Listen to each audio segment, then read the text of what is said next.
It's Friday. 今週1週間皆さんお疲れ様でしたと。まずはですね、皆さんの、なんていうか、喉をこう潤した方がいいかなと思いますので、乾杯から始めたいなと思いますが、飲み物ありますでしょうか？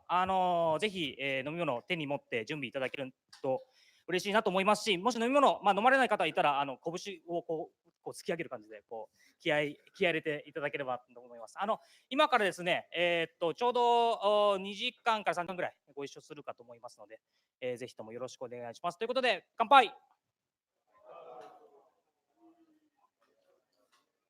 お疲れ様です。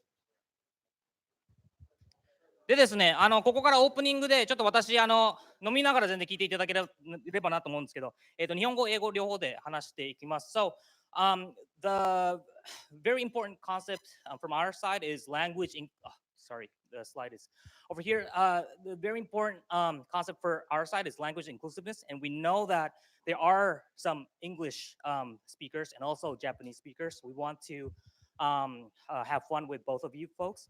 Of course, that this is only a community event, so we don't really have any like simultaneous interpretation, but we will try to do our best to satisfy you folks. ということで、ラングエージインクルーシブネスってことで、ここの会場には日本語を話す方もいれば、日本語じゃなくて他の言語を話す方もいて、でかつ英語が得意な方もいらっしゃるので、両方をちょっと楽しんでもらえるようなそんな会にしたいなというふうに思っていまして、なんていうか、Google の大きなイベントではないので、なんとか同時通訳はないんですよね。なので、できる限りを尽くさせていただけたらなという思います。なので、例えばプレゼンテーションで英語のスピーカーとかもいるんですけど、その場合はなんていうか難しいところは日本語のなんていうかキャプションを入れたりだとか、もしくは逆で、日本語のスピーカーがいれば、英語でスライドが作られたりだとか、そういったもので工夫しているので、ぜひとも、温かい目で見守っていただけたらなというふうに思っております。ということで、申し遅れましたが、私は、宇都宮と言います。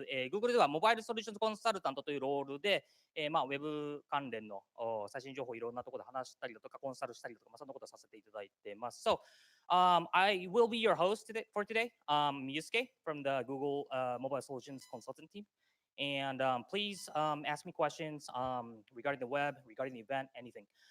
そして、もう一人、オーガナイザーとしてですね、エイジさん、皆さん、ご存知の通り、Chrome デブレルのエイジさんが、エイジさんどこにいるんだろう。エイジさん、後ろにいますね。がいらっしゃるので、ぜひともですね、イベントのこと、もしくは、ウェブ全般のこと、いらっしゃるので、ぜひとも声かけてあげてください。So, we have a co-host and also the organizer of CTDN from Tech Talk Night. Over there sits Aegis-san from the Web DevRel, the Chrome team.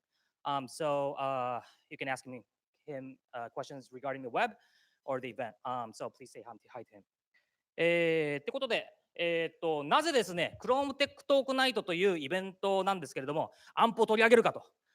いう話をまず最初させていただけたらなと思うんですが、So this is a Chrome event, right? Like Chrome Tech Talk Night, but like we are talking about AMP. Why is that? It's because それはなぜかというと、Paul Bacchus is here in Tokyo. is in the building. でもポール・バカスが日本に来ているからでございます。Paul, could you please stand up?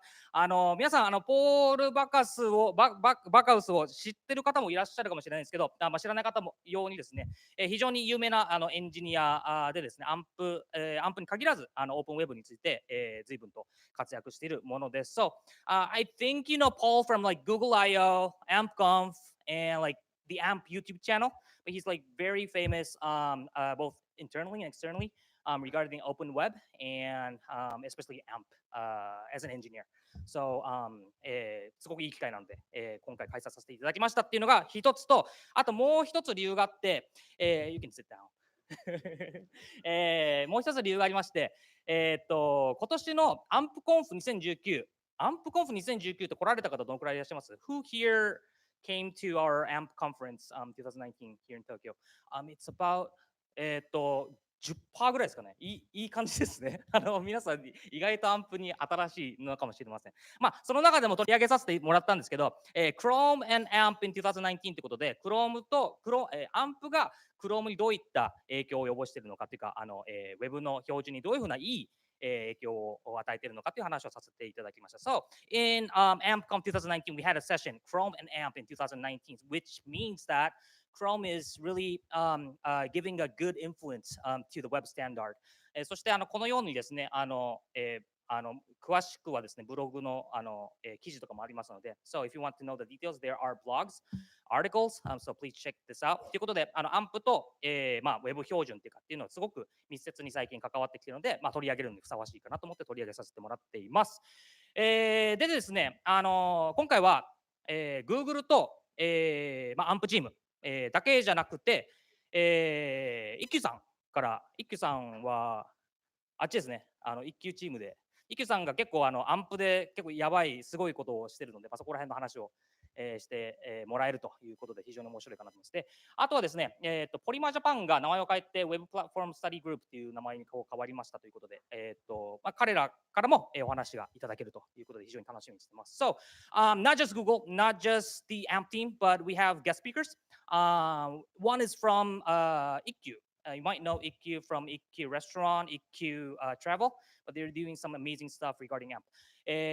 And the other party is formerly called Polymer Japan, but they restructured themselves and now it's Web Platform Study Group. So we can hear something from them as well. で、タイムテーブルなんですが、こんな感じです。まず最初にですね、ここにあるポールがですね、Productive Web Development Powered by AMP ということで、話をしますと。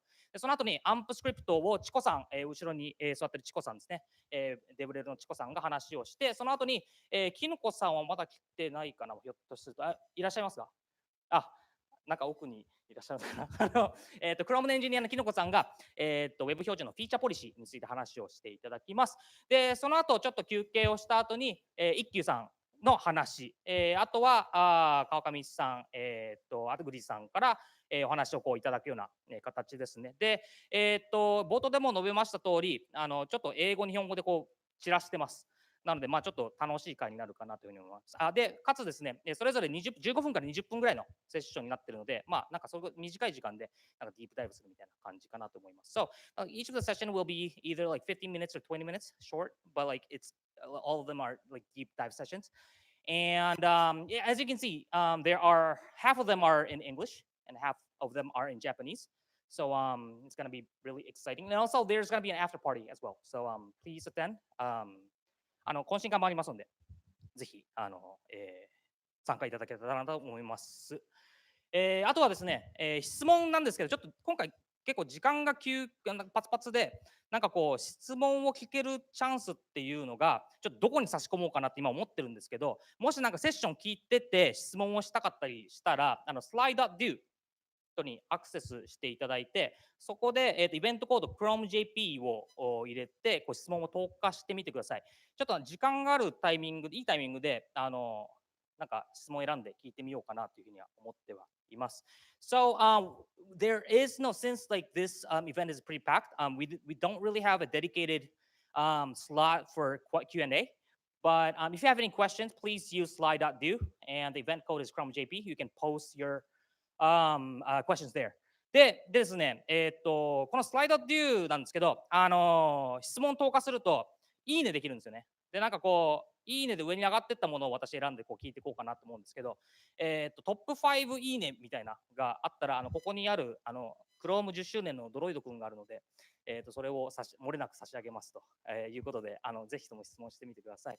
So, you might know the system of slide.do, but you can actually like each of the questions. And for the top 5 most liked questions, for the person who's here and also have the top 5 liked questions, you will be getting this Android figure Chrome 10th anniversary version. So please post a lot of questions here.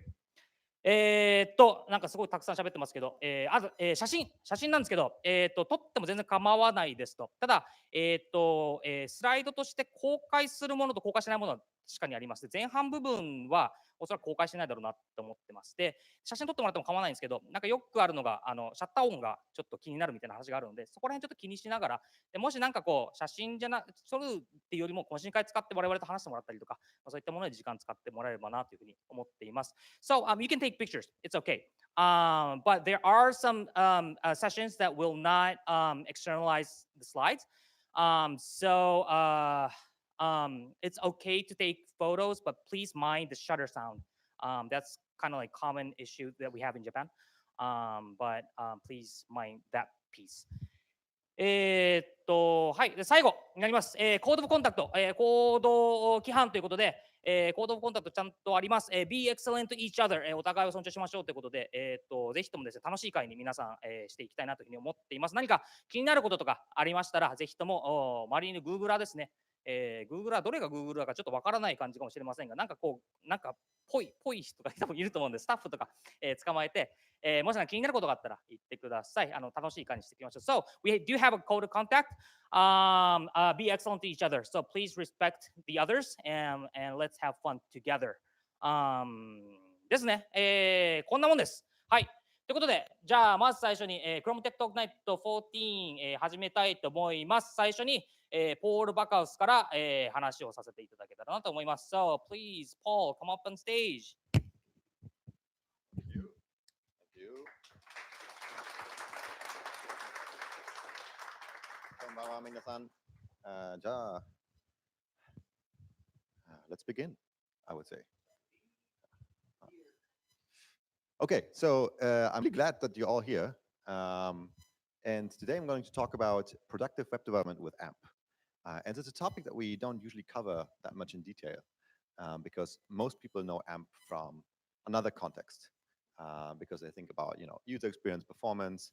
Maybe, people have mentioned it in regards of SEO, which is not usually what we think of when we think of AMP. But yeah, there's lots of rumors and lots of talk about AMP, usually not in the context of productive web development. So I thought this would be a fun topic. So first of all, this is actually sort of an example from my own life and experience. So the time spent, so if I want to use sticky tape for something, a tape roll, the time I spend with it, usually like 99% is me trying to find the loose end of the tape, and 1% is actually doing the job, right? So very, very common experience. This is true for me as a developer as well. So 99%, I usually try fighting my web stack. And 1% maybe I actually create new features and content. And I'm sure many of you can relate to this when you do work on the web. It's a very, very common problem. So the website that you want to build is very commonly not the website that you did build. So not, no one here in this room goes to a publisher or whatever and says, "Oh, let me build a slow website. I really want to build a slow website. It's going to be terrible. Everyone is going to not enjoy it." Right? No one is saying that. Of course, no one wants to build slow websites, but it's just really, really hard to do it. Right? So it's too easy to build a slow website. So our idea to this problem is something we call accelerated developer workflows. We really do want to raise the productivity of being a web developer. Oh, no, my clicker stopped working. Oh, we got to go back. Oh no, what is happening?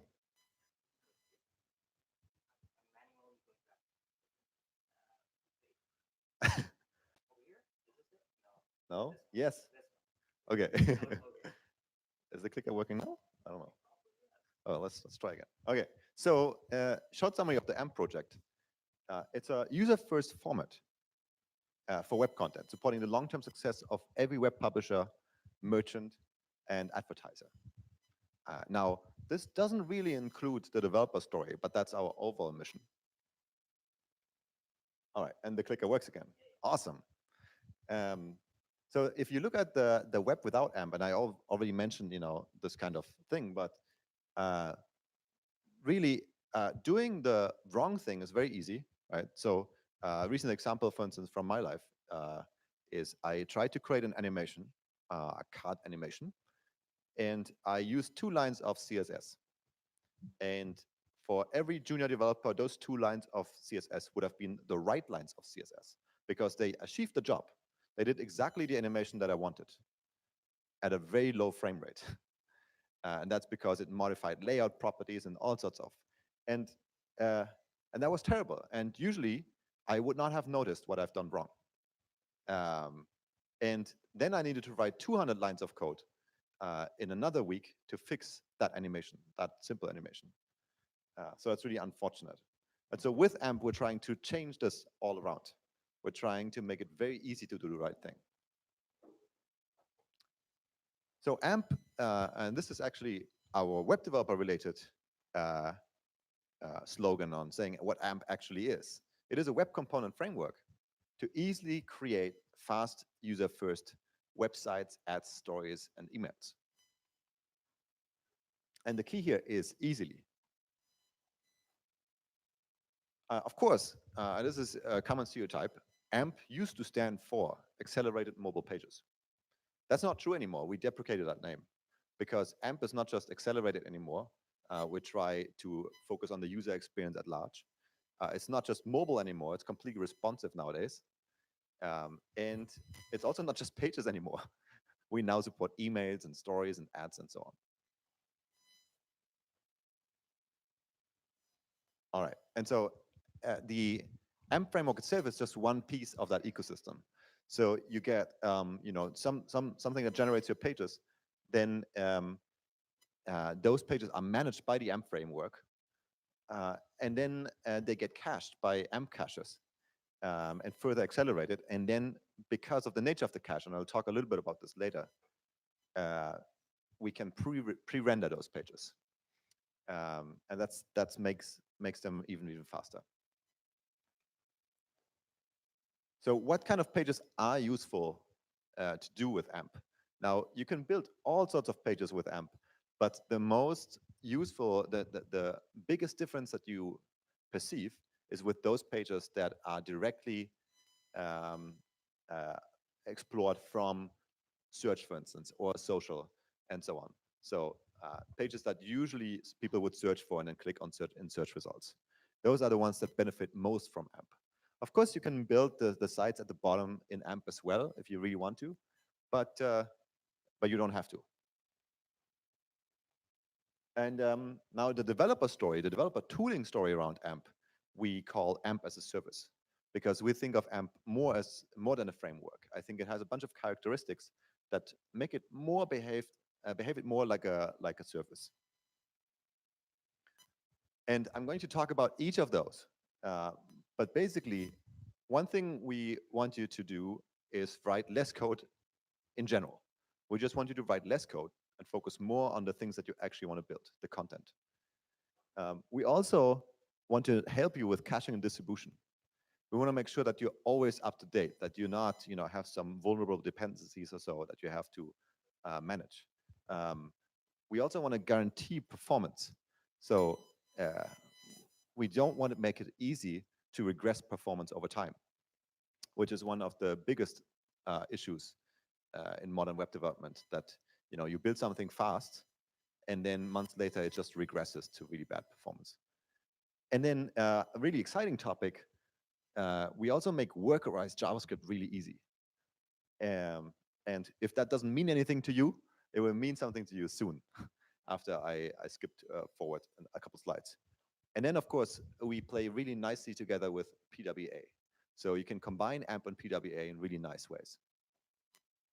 So let's talk about content first. So AMP is an HTML framework. It's not a JavaScript framework. It's written in JavaScript, but the authoring language, the language that you use to write components and so on, and do state binding and events and so on, is all HTML. So it is definitely a shift in how you develop, because a typical component looks a bit like this. So this, for instance, you use to insert a YouTube video. But all of those components that come pre-built with AMP, which is a large list, are automatically fast, are automatically secure, and also something that we also don't talk that often about, are automatically accessible. So we take special attention of making components accessible. And if you think about AMP, where does AMP sit compared to other frameworks or other ways of building? Well, of course, you can build a fast website from scratch, a fast user-friendly website, and that's the vanilla.js over here. Now, that means you have maximum flexibility, but also maximum complexity. Very complex to build and to maintain. Then, your typical JavaScript library like Polymer, React, Angular, and so on sits somewhere in the middle.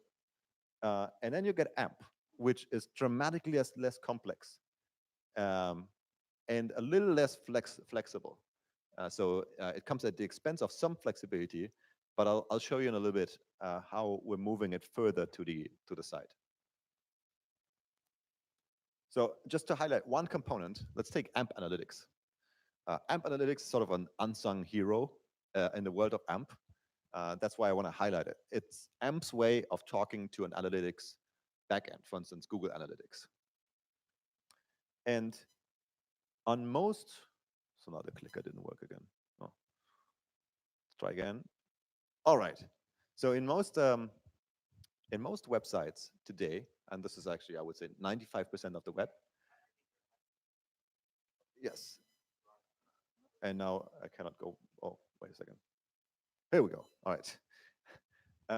So on most websites today, you kind of see this. So you have multiple vendors, multiple beacons and trackers and so on, that all load their own JavaScript libraries. And then they fire AJAX requests at multiple second intervals, and are competing for attention and bandwidth and CPU performance. So that's a significant issue. And what most people don't think about, most people only see the jank on the page and the page load implications. But what is actually also quite interesting is the implication to battery. So a phone's battery needs to make a connection to a cell tower to establish a 4G or 3G signal. And that's very expensive. So the modem in your phone is actually the component, the second most expensive component in terms of battery. The first one is the screen. The second one is the modem. And to keep that connection alive is really terrible for your batteries. So we're wasting the world's electricity if we do this. So this is not really good. What is good is to collect everything once, all of the events, then batch them together intelligently, and only fire events, fire AJAX calls once in a while in one short burst. And we do that in AMP Analytics. We talk directly to the analytics backends, and we don't even load their JavaScript libraries. So this component alone significantly has a very significant carbon negative footprint and is saving tons and tons of electricity. And of course, it supports tons of analytics vendors. Now, second, AMP is always up to date. What this means is, on a normal website with a normal framework or your own JavaScript, you have to maintain dependencies over time, right? So you use Webpack or some other bundler, and then when some things update and you see there's a new library of something, maybe it's a vulnerability or a new feature that you need to test everything. You need to ensure that that new thing, that new library works with your code, and then carefully upgrade, right? So this process takes a lot of time. Now, with AMP, you don't need to do any of that. With AMP, we update automatically every week. And so that means you load the library from a CDN, and then we provide an evergreen library that is backward compatible. So the way we do this is basically, the same way web standard people do it at a smaller level, I guess, at a framework level. We have end-to-end integration tests with tons and tons of test cases. We have automated tests for lots and lots of things. We have full test coverage in AMP. And then we also have a bi-phase release cycle where we roll the beta out in advance and allow people to opt into. So we're very, very careful, because every AMP library that we ship and every release that we do rolls out to many, many billions of pages around the web. So we could break the web any given moment. This was actually true, very interesting, because it was true 10 years ago as well, when I still worked on jQuery. And the same thing was true, but by accident. A lot of people linked to jQuery from our own CDNs and hotlinked. And so they linked to, instead of a version, they linked to jQuery latest.js. And that means anytime we had a buggy release, we broke the web. And it was really unfortunate. So we're trying to not do that in AMP. But this one alone really raises productivity for developers. And then we have performance built in. I talked about this earlier. And just to highlight a few things. So for instance, AMP automatically prioritizes resources in the first viewport because it has a static layouting system where it knows which resources appear where, even before it loads those resources. And connected to that, AMP also automatically sandboxes and delays third-party ads, embeds, and scripts. Those things that really can kill your page's performance. And it keeps the main thread unblocked. So who here is familiar with the concept of the main thread? Can I get a quick show of hands? It's not that many. That's good, because I have an explanation. So this is a really usually, a topic that a lot of people are scared about because it's a very deep technical front-end topic. But it's still really important to understand in the context of AMP and in the context of general web performance. So if you look at a CPU does it in your phone or in a desktop and a laptop computer. Those CPUs nowadays have multiple cores, most likely, either dual core or a quad core and so on. And then on each core, there's often multiple threads with Intel called hyperthreads. So that means a lot of work can happen in parallel. Unfortunately, on the web, you don't have that. On the web, if your website loads, during the runtime of your page, all the actions are happening on a single thread. And that's called the main thread. And so that means the user interactions, so the touch and the scrolling and so on, happens on that thread, needs to be processed on that thread. The scripting has to happen on that thread. The layout, the painting, the compositing, all the steps that have to happen to display a page need to happen on that main thread. Now, that's great and all if none of these things are really expensive and they happen very quickly after each other. But it's terrible if JavaScript is taking up all the time because then nothing else can execute. This is the #1 performance issue on the web. The fact that we just have way too much JavaScript executing. And that means that, for instance, if you click a button or you try to scroll the page, you won't get a result. Nothing will happen until that JavaScript finishes executing. So to give you another example from a real world, right? If you go to, in America, it would be called DMV, but the place where you get your car license renewed, you go there and there's a bunch of counters, but only one counter is open for some reason. Maybe it's holiday break. And there's a long queue, and everyone in that queue has forgotten to fill out the form, right? So in front of the queue, the person in front of the queue needs to fill out the form right there, and the next person needs to fill out the form, and so on. That obviously creates a terrible situation. It would be much nicer if all of them sat down first, filled out the form in parallel, and then got into the queue again. And the queue would be processed much more quickly. So very same concept. And I was not completely honest when I said that's not possible on the web. It is possible on the web to do that. It has been possible for a couple of years with a technology called web workers. Web workers are threads that are running outside of the main thread, can do some processing, and then can come back, can communicate with the main thread through some sort of message bus. And this is largely how it works. Unfortunately, even though web workers have been existing for a long time now, they're not very mainstream. They're not very popular. Not a lot of sites are doing this. The number one reason why not a lot of sites are doing this is because it is extremely difficult. It's extremely difficult to do and to do right, and then to communicate between those threads in a way that is secure and safe and doesn't make your page slower. The good news is that you can forget about all of that, because if you use AMP, we completely automated this for you. And this is the topic of workerized JavaScript. And I'm super excited about workerized JavaScript because I really think workerized JavaScript is the future. And I hope everyone else will think it soon. So what does this mean? Where we have a new component in AMP called AMP script. And AMP script allows you to write normal JavaScript on an AMP page for those situations where the components, the built-in components, might not be enough. But that script automatically runs in a dedicated web worker. So you don't have to do anything to support that. It just automatically does it. You don't have to worry about sending messages back and forth. That's all abstracted by the AMP library. And so you get a lot of flexibility and a lot of productivity.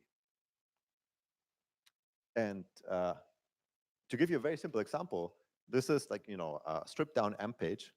And then you get this AMP script component in the middle. It links to script.js. And then it has some DOM, some HTML content, optional content within it.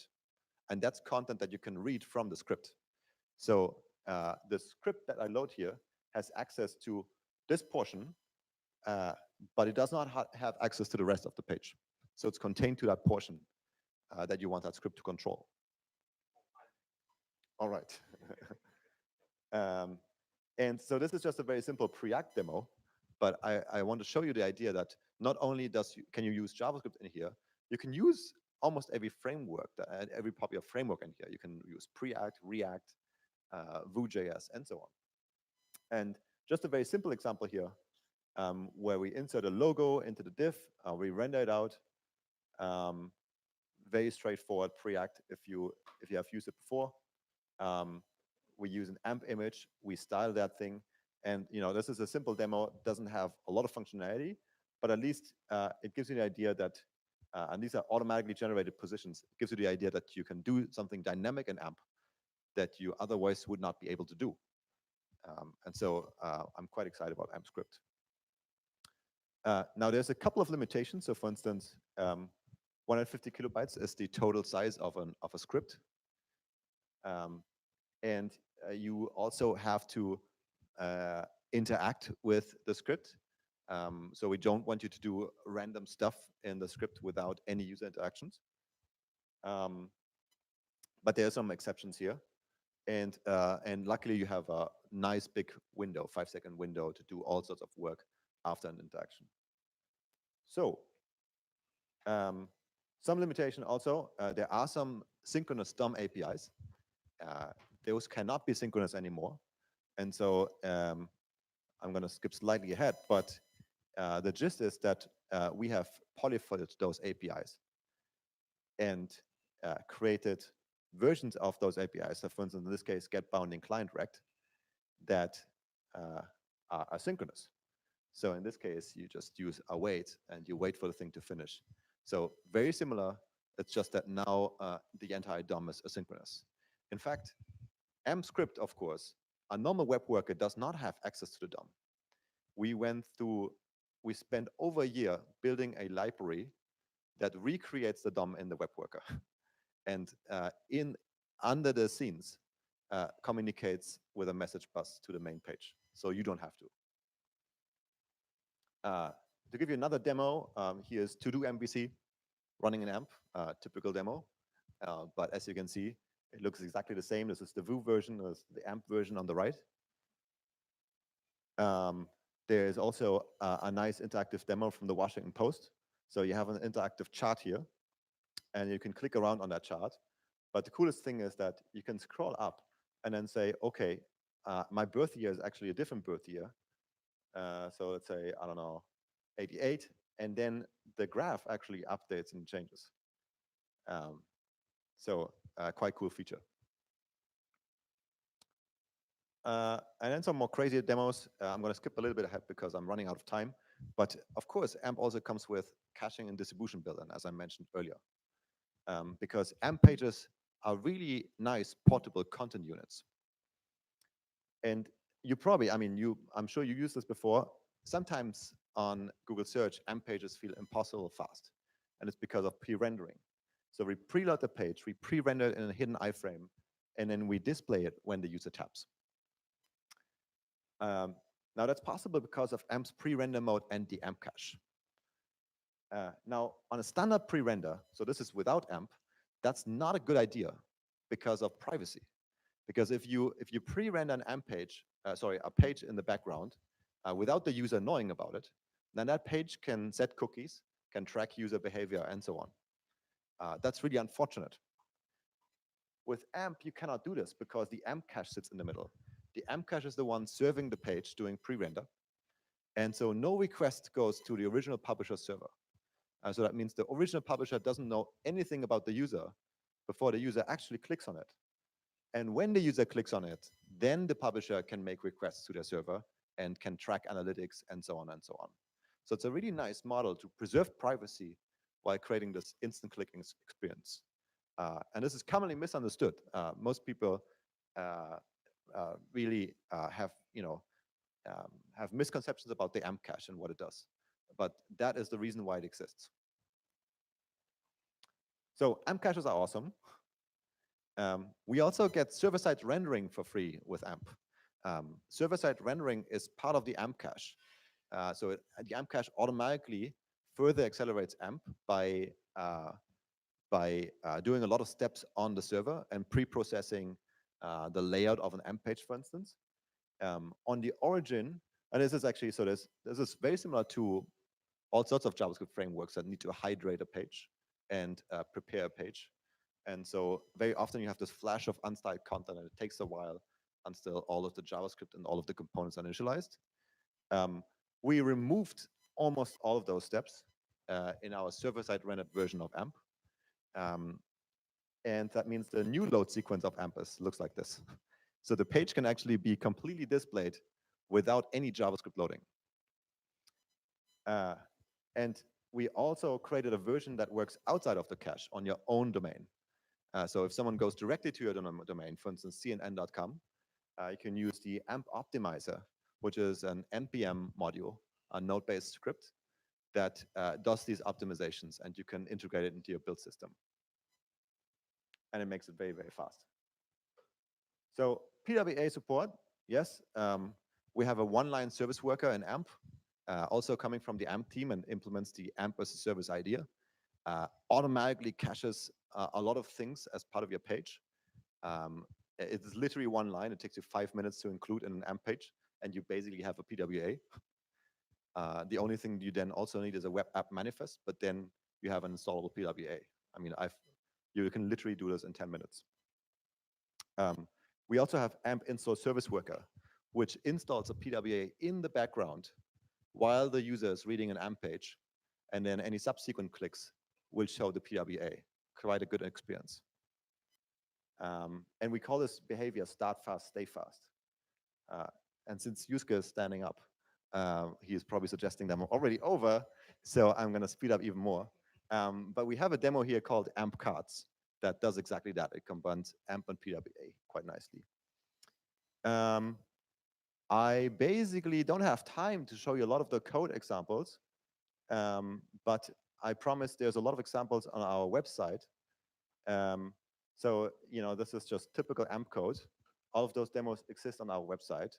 AMP bind is a component that allows you to do really nice state binding and mutations. Let's go. Bear with me for a second. Almost there.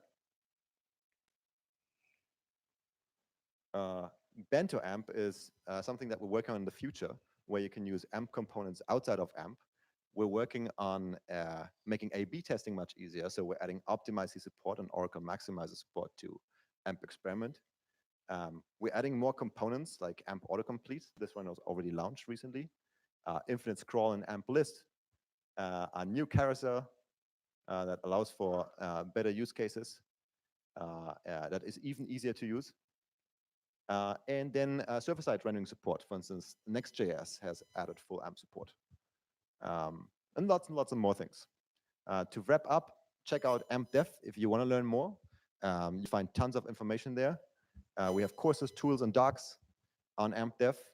You don't need to bookmark those. Just go to AMP Dev and you'll find them. A lot of this is available in Japanese. So easy way to explore if English is not your primary language. And you can check out our main roadmap here too. So thank you. ありがとうございました。Thank you so much, Paul. 100枚以上のスライドが実はあったので、まあ、もともと無理ゲーだったみたいな感じではあるんですけど、so, like, he actually had over 100 slides, so it was pretty packed. Yeah, But I like, gotta yeah, need a drink now. definitely you should get a drink. ということで、続いてですね、チコさん、could you pass over the mic and the clicker to チコさん Thank you. からですね、アンプスクリプト、どうぞ。はい、はい、リロードしました。はい、お願いします。はい、よろしくお願いします。So I would like to start with my presentation from with my apologies to the non-native Japanese speakers because I would like to deliver this presentation in Japanese. So というわけで、アンプスクリプト、さっき、ポールも少し話をしてくれましたけど、アンプスクリプトについてちょっと話をしようと思います。デベロッパーアドボケートチームにいる清水と言います。よろしくお願いします。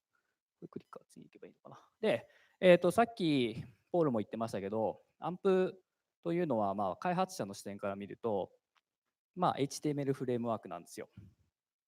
で、HTML フレームワークという聞くと嫌な顔をする人もたくさんいるのも知ってますけども、HTML フレームワークです。で、僕の背景を言うと、僕は結構 JavaScript が大好きで、まあ、大体全てのものをこうクライアントサイドでレンダリングするのが大好きだったんですね。なので JavaScript 書けないのはちょっとなってしばらく思ってました。で、アンプにちょっと関わるようになって、で、アンプスクリプトという新しい機能ができるようになりましたと。で、これは何をするかというと、アンプこれまでなかった Web のコンテンツを作るための技術って、まあ、いくつかあると思うんですけど、まあ、HTML と CSS 以外に JavaScript もあって、それもアンプの中で使えるようにするっていう技術です。で、どういうふうに使うかは、さっきちょっとポールも見せてましたけど、アンプスクリプトというカスタムエレメントを使って、使います。で、それは他のアンプのコンポーネントと同じように、まず JavaScript ファイルをヘッダーの中でロードするというところから始まります。アンプスクリプト用のこういう、あれですね、JavaScript があります。CDN 上にあります。そいつをロードしてあげます。で、ロードしてあげると、アンプスクリプトというカスタムエレメントが使えるようになります。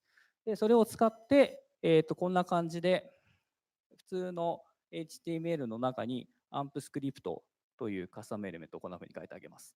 で、多分必須の属性は2つあります。1つは、レイアウト、どんな風にレイアウトするか。例えば高さを固定にするのか、可変にするのかとか、っていうようなレイアウト。もう1つは URL です。で、何の URL かというと、そこで動かす JavaScript ファイルのアドレスを書いてあげます。で、この時に、いろいろちょっと制限があって、例えば、このドメインは全部 HTTPS じゃないといけないよとか、まあ、いろいろあるんですけど、まあこういうふうに書いてあげると。で、書いてあげます。そうすると、どういうふうに動くかっていうと、JavaScript の視点から見るとどういうふうに動くかというと、このアンプスクリプトに囲まれた部分が1個の独立したドキュメントオブジェクトであるかの HTML 文章であるかのように動きます。で、なので、例えば、こんなふうに大雑把にボタンを探して、ボタンがクリックされたら、Hello World っていうエレメントを足せみたいな、ボディに足せみたいな、こういうコードを書きます。で、JavaScript のコードを書く人だったら、こんな大雑把にエレメント追加しないですよね、普通は。わざわざちゃんと親エレメントを指定してあげて、その親エレメントの下にどんどんこう書いてあげると。昨今、ビューとかそういうのを使って生で書く人もいないと思いますけど、こんな風に普通は書くところを絞って書いてあげるんですけど、アンプスクリプトの場合は、ドキュメントオブジェクトそのままに触ってあげても、そのアンプスクリプトのタグで囲まれた部分だけが、なんか仮想的な HTML ドキュメントであるかのように振る舞ってくれるので、とても、なんていうんですかね、安心して、どんどんドキュメントオブジェクトを変更できるという感じになってます。で、これ、実際に動くと、見えないかもしれないですけど、ここにボタンがあって、クリックすると、Hello World、Hello World、Hello World っていうふうに追加されているという感じになっています。で、いう感じですね。はい。で、という感じで、ここまでちょっとまとめると、アンプスクリプトって、これまでアンプで使えなかった JavaScript をついに僕たちが使えるようになるための技術ということなんですけど、なんていうんですか、強い力を得る代わりに制限もあるというやつですね。力を得ると何かを失うわけですよ。で、それでこの場合どういうふうに、制限があるかというと、当然、すべての JavaScript のコードが、任意の JavaScript のコードが動く、任意のって言い方してないけど、JavaScript にいろんな機能があると思うんですけど、そのすべてのコードが使えるわけではないです。で、当然なんでかっていうと、アンプはもともと例えば早く動いてほしいとか、あとはもういろんな、プリンシパルがあるんですけど、早く動いてほしいとか、ユーザーが操作をしない限り何も変更起きないとか、いろんな、ことがデザイン、プリンシパルがありますけど、それに基づいて考えていくと、JavaScript をメインスレッドで動かすんじゃなくて、サンドボックスされた環境で動かさないとダメだよねっていうことになったので、僕たちの書いた JavaScript ファイルは、ブラウザーの上で直後で動いているわけじゃなくて、サンドボックスされた環境で動いています。で、サンドボックスをするときに、大体使う技っていうのは決まっていて、どうするかっていうと、プロセスを分けます。で、どういうふうにプロセスを分けているかというと、アンプのドキュメント、HTML のドキュメントのメインスレッドの上で JavaScript が動くわけではなくて、WebWorker、さっきちょっとポールも言ってましたけど、そのスクリプト専用に WebWorker を作って、で、その上でコードを動かします。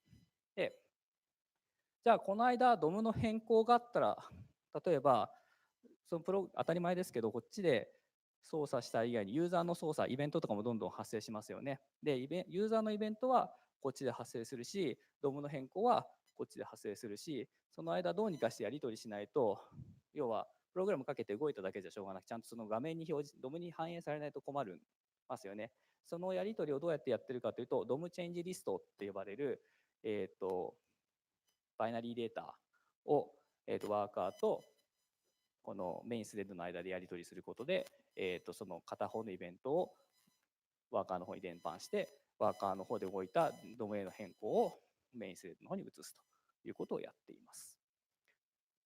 で、この時にもう一つあるのは、こんな感じでサンドボックスされた環境、しかもワーカーっていう別のところで動いているってことが何を意味しているかというと、普通、例えば僕たちが普通にプログラムを書いて、JavaScript のコードを書いたときに、暗黙的に仮定している、例えばナビゲーターオブジェクトとか、DOM の API とか、そういうものが使えないことがあります。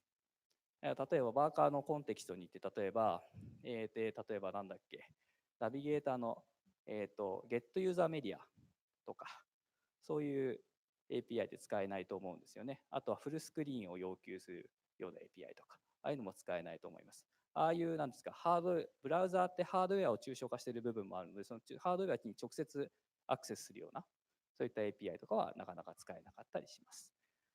などといったいろんな、なんていうんですかね、普通のサンドボックスされた環境で動くので、普通の JavaScript とその AMP スクリプトの世界は、基本的に DOM の操作という面では同じであることが期待されているんですけど、それ以外にもいろんな細かい点で、ギャップがあります。なので、実際にコードを書くときは、そのギャップをすごく気にしないといけないと思います。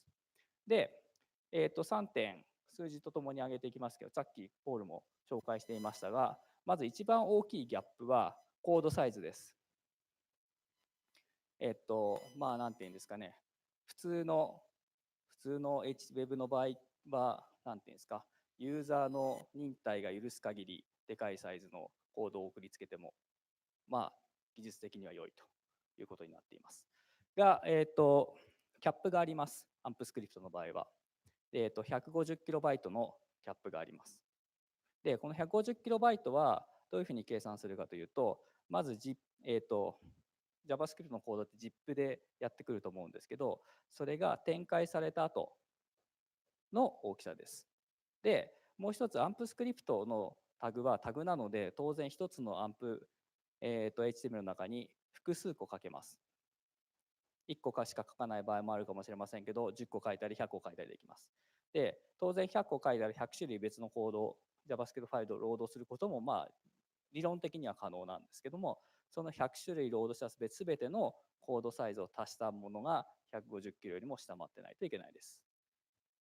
で、これは結構150キロって大きいと思うか小さいと思うかは結構人それぞれだと思いますけど、150キロのコード、キャップがあるので、気をつけてください。で、150キロ過ぎるとどうなるかっていうと、ちゃんとコードをまで追ったわけじゃないですけど、150キロ過ぎたそのアンプのカスタムスクリプトから動かなくなります。で、こんな感じですね。例えば、これ、適当に作った315キロの、やつです。中身どうなってるかっていうと、適当に jQuery とかを何も考えずにインポ作ってビルドしてあげると、こんな、あとデバッグ情報とかも付加してビルドしてあげると、これぐらいさっといきますね。で、これぐらいで作ってあげると、このような感じで上のようにエラーが出て、150キロよりもでかいということなので、このスクリプトは止めましたといったエラーが出て、そのスクリプトはもう動きません。はい。で、これはなんでこんな制限があるんじゃ不自由じゃないかと思うでしょう。僕も思いました、最初は。で、これは何かというと、やっぱりそのロードする時間、まずその使えるようになる時間を早くするっていう要求がまずあります。で、それを考えたときに、やっぱり150キロっていうのはすごく、コンサバに取った値ではあるんですけど、例えばそれを超えると JavaScript のファイルを取ってくる時間も長くなるし、あと JavaScript って文字列でやってくるので、そいつを実行するまでにはパーズして、そのパーズした結果をちゃんとコンパイルしてネイティブコードを作って動かすみたいなことをやるので、結構処理が長いんですね。実際にダウンロードしてから動くまでの間が。なので、その間のコストも時間もちょっと無視できないということで、これぐらいのサイズがかかってます。で、その次行きましょうか。あとは、これは結構厳しくて、ユーザーの操作なしに HTML を変更することができません。で、例えば、いまいちピンとこないと思うので、ちょっと例見せますね。例えば、こういうやつです。セットタイムアウトは使えます。セットタイムアウトは使えるんですけど、セットタイムアウトで例えば定期的に何か処理をして画面を更新したいみたいな人いますよね。そういうコードは一発目のこのハローワールドは実は出るんですよ。ロードされた時に出るんですけど、2発目のセットタイムアウトで呼ばれたこの関数の実行は止まります。どういうエラーが出るかって上に出てますけど、ユーザーのやってない操作に基づいてドムが変更されたので、これでもうこの、スクリプトの実行はやめますという感じで止まります。なので、例えばこれどういうところに他にも効いてくるかっていうと、例えば一番最初にそのページのロードとともに JSON ファイルをサーバーに取りに行って、それを結果を元にレンダリングしたいですみたいなことをされたい場合があると思います。で、そういう時も同じようにユーザーの、これまたちょっと不思議なところなんですけど、ユーザーの意図しない、要はユーザーがこれが動くためには、こいつが終わってから動かないといけないんで、こいつによってキックされた動作というふうに解釈になるので、動かなくなります。なので、JSON をまず取ってきてそいつを書くみたいな操作はちょっとできなくなるかもしれません。はい。で、次行きましょうか。行き過ぎだ。あとは、インタラクション、やっぱり操作が軽やかに自分の操作してからしばらく待って結果が反映されるっていうのはやっぱりアンプのポリシーに反する、哲学に反するので、何か処理をしてその、ユーザーが例えばクリックします。その後すごく重たい処理が走って、5秒以上経った後にドムが変更されて結果が出てくるような処理がある場合が検出された場合は、そのモジュールもそのスクリプトも止められます。どういうことかっていうと、単純に書くとこういうやつで、この関数ボタンが押されるとこの関数が呼ばれてすごく重たい処理をします。例えば何でもいいですけど、暗号通貨の計算でもいいですよ。例えばね。をします。で、その結果を例えば出すみたいなことをしたとしましょう。で、そうすると5秒以上経ったら止まります。で、5秒以内だったら、でも出てくるという感じになってます。で、そこでちょっと考えるのは、例えば、じゃあその間にサーバーで通信するとき、ユーザーがクリックしてデータを取りに行ったりとか、それをデータをポストしてその結果をもとに何か処理するようなとき、それでもサーバーの遅延とかも考えると5秒って結構厳しくないって思うかもしれませんけど、ここはさすがに考慮されていて、そのサーバーの通信にかかった時間は除外されてます。なので、それをサーバーの通信にかかった、行って帰ってくる時間にかかった時間を除いて5秒以内で処理が終わるように書いてくださいというのが条件になってます。で、これだけ条件を作って考えていくと、じゃあアンプスクリプトって何のためにあるのかなっていうのを結構考えると思う人がいると思います。で、一つの、ヒントは、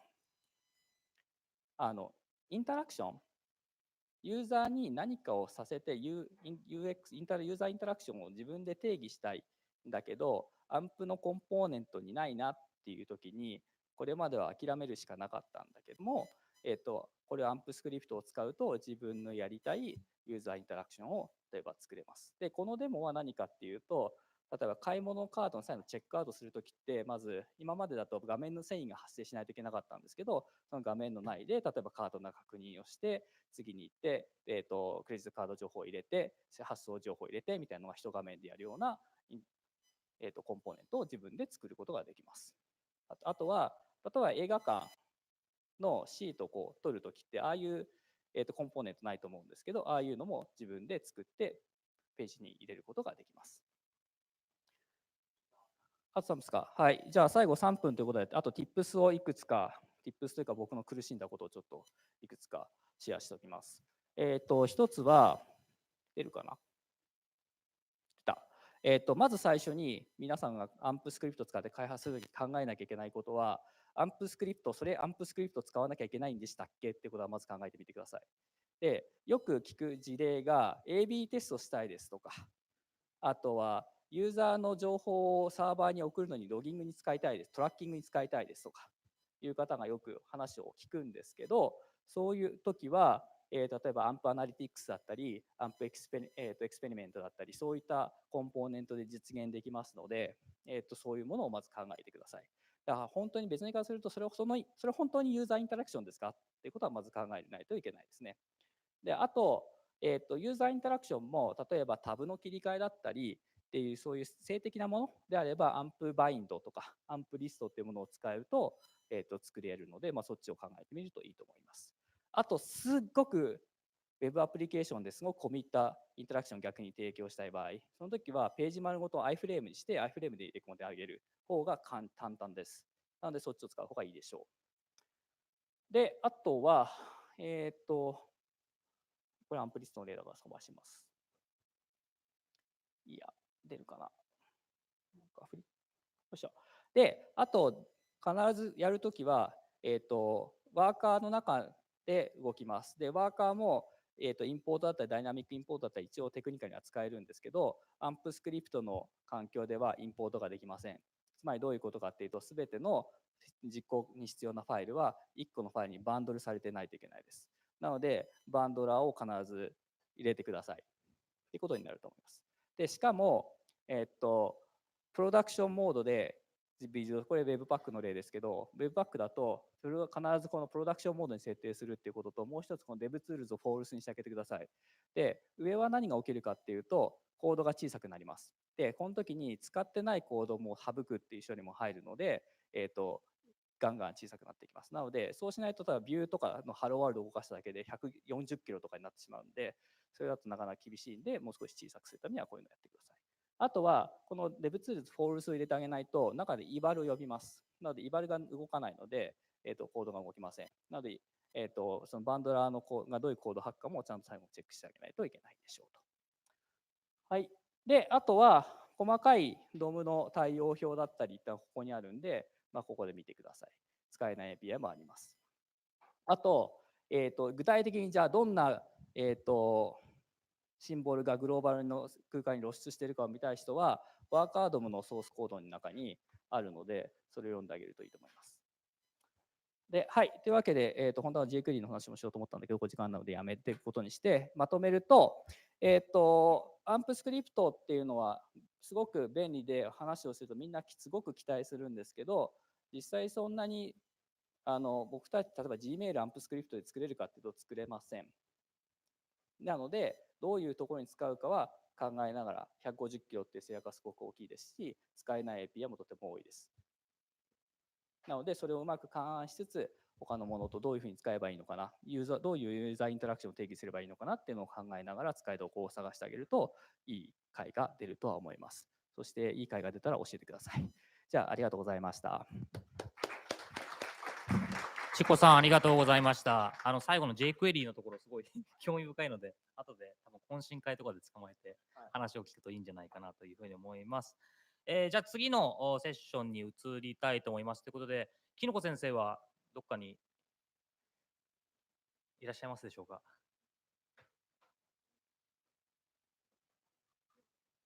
更新一応、はい、します。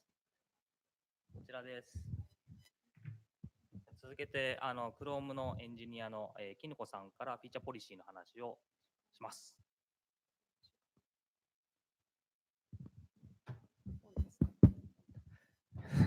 こんにちは。Good evening. きぬこと言います。My name is きぬこ。A software engineer working on Chrome browser. Today I want to talk about what we are, so Chrome team or web platform teams doing for the attempts like AMP. And so we are doing a lot of things, but and among them, today I'd like to focus on a feature we are developing that's called feature policies.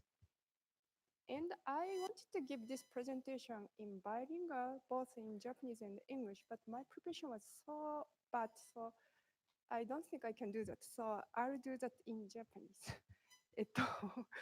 最初バイリンガルでプレゼンしようかと思ってたんですけど、ちょっと用意があまりできなかったのと、バイリンガルにすると2倍の時間がかかるということに気づいたので、日本語でやります。My slides a little bit more text rich today and most text in English. So hope that the English audience can also enjoy this presentation. ほとんどのプレゼンスライドになるべく英語のテキストいっぱい入れておきましたので、その英語話者の方も分かるといいなと思ってます。よろしくお願いします。これ、これか。クリッカー、ここですね。すみません。ですね、で、フィーチャーポリシーとは何なんだって。これ、ちょっとレイアウト失敗しましたね。タイトル右寄せにしたからかぶっている。しかもここに、私こっちに。あ、素晴らしい。ありがとうございます。ですね、まあ、説明がめんどくさいときには、コンテンツセキュリティポリシーをご存知の方。結構いらっしゃいます。CSP みたいなものだけど、フィーチャーに使えるっていうふうに説明してるんですけど、もうちょっと長く説明したいときにはって、あんま実は長くないことに書いてて気づいたんですけど、基本、まあなんかその自分のサイトの中でどういうフィーチャーとか API が使えるかっていうのをそのソースのオリジンごとにもしくはフレームごとに指定することができるという、機能です。でですね、ちょっと、まあ、これだけだとあんまりイメージが湧かないかなと思うので、ちょっと、まあいいや。その少しサンプルを少しだけ出します。もっと後で説明しますけど、例えばですね、なんか SyncXHR、シンクロナス XML HTTP リクエスト。これ、SyncXHR をご存知の方。あれまあ、あんまりよろしくない機能なので知らなくていいんですけどそのなんかウェブ上の他のサイトのリソースを取ってきたいときにこの API を使うと、取ってくるまでその動作を全部ブロックしておいて、それを取ってきたらその例えばテキストをなんか div の中とかにポコって入れることができる。すっごい便利なんですけど、当然これをそのロードしてる間すべてのさっきポールのトークであったメインステートが全部止まるという非常に極悪な機能です。で例えばこれをどのサイトに対しても許したくないって思ったら SyncXHR なんてどのサイトもダメって書くことができます。あとですね、なんか例えばもうすごい大きすぎるイメージ、この話もうちょっと後でしますけども、をロードするとやっぱ当たり前ですけど時間かかるわけですよね。なのでそれをまあちょっとそこそこのやつ以上は許したくないっていう時に例えばこういうふうに書くことができます。これもちょっと後でもうちょっとちゃんと説明します。もしくはですね、フレームごとにもっと細かく機能を指定することができて、例えばジオロケーションって場所を取ってくる API ですね。これ結構パワフルな API なので、普通はサードパーティー、自分のサイトではないところのサイトを iFrame で入れたときにはそこから使えないようになってるんです。ただ例えばなんかそのサイトの中で地図をちょっと出してそこでだけは使えるようにしたいと思ったらその iFrame に対して arrow イコールジオロケーションってやるとそのフレームの中でだけは使うことができたりします。でですね、まあ、こんな感じで結構便利な機能なんですけど、じゃあ、なんでこういう機能を作っているのかって。まあ、簡単に言うと、ウェブがすごい何でもできるようになってきて、それだけじゃなくて結構歴史も長くなってきて、なんかレガシーな、その古い、昔はこれいいねって思ってどんどん足したけど、今はもうちょっとセキュリティ的にどうなのってものとか、使うとすごいサイトが遅くなっちゃう、機能とかいっぱいあるわけです。できることを試しに書き出してみようと思ったら書ききれなくなってやめたんですけど、まあ、喋らせたり、音鳴らしたり、バイブレートしたり、場所を取ったり、ダウンロードしたり、キャプチャーしたり、なんだ、まあ、いろいろあります。で、なんかちょっと面白いサイトがあって、絶対にオープンしない方がいいと思うので、オープンしないでほしいんですけど、theannoyingsites.com っていうのがあって、できることを、アノイングなことを何でもやってやろうっていうデモサイト。本当に絶対オープンしないです。ちょっとただ私このサイトのこと聞いてついオープンしてしまったらもう何も閉じられなくなってひどい目になりました。ここにちょっとビットリーのもっとちゃんとした URL 作ればよかったです。URL 書いたといいので、こっちはプレゼンの、URL です。興味ある方はちょっと見てみてください。心配な方はインコグニートモードとかで開いてください。こっちは大丈夫だと思うんですけど。でですね、まあ、どこにあんだっけ。行き過ぎた。行き過ぎた。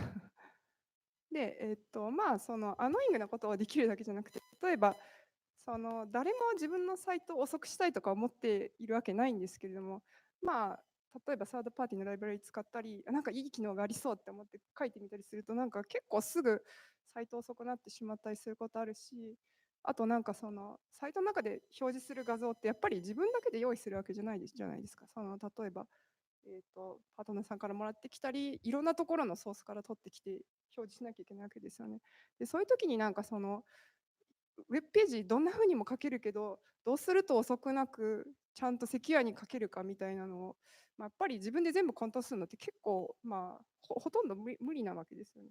なので、例えばなんか、これ、うちの PM がよく使ってる例なんですけど、ボーリングするときに、ガターを出したりしてもいいけど、周りになんかレーンなかったら、ボール投げたらすごいどっかに飛んでっちゃうかもしれなくて、ちょっと大変なわけですね。もしくは、道を歩くときに、なんかガードレールがない道を歩くのってやっぱ怖いじゃないですか。そういう機能を作ってあげるべきじゃないかっていう、そういうモチベーションで作られています。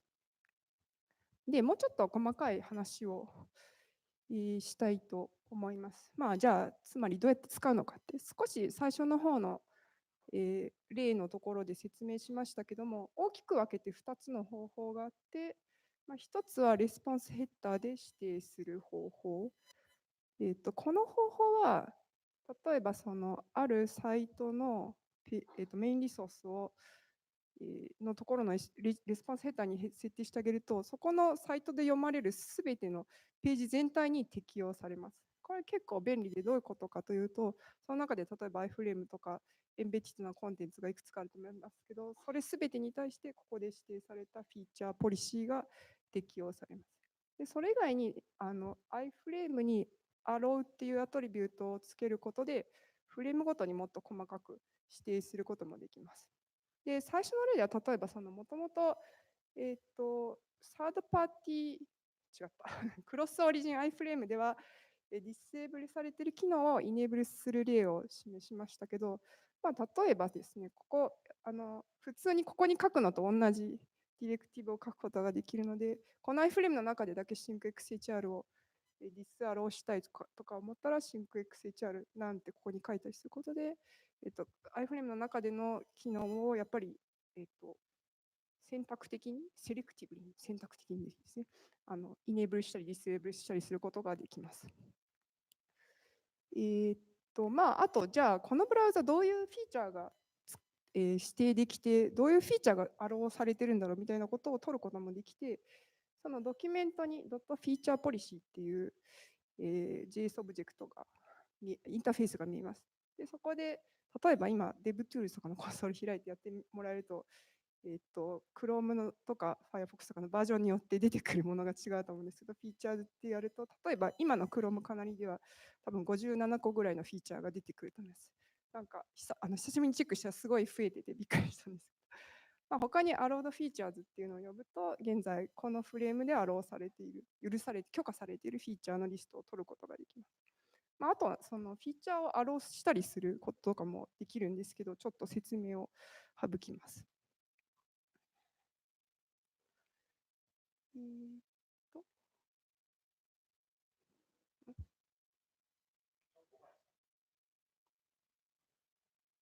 といや割と動くけど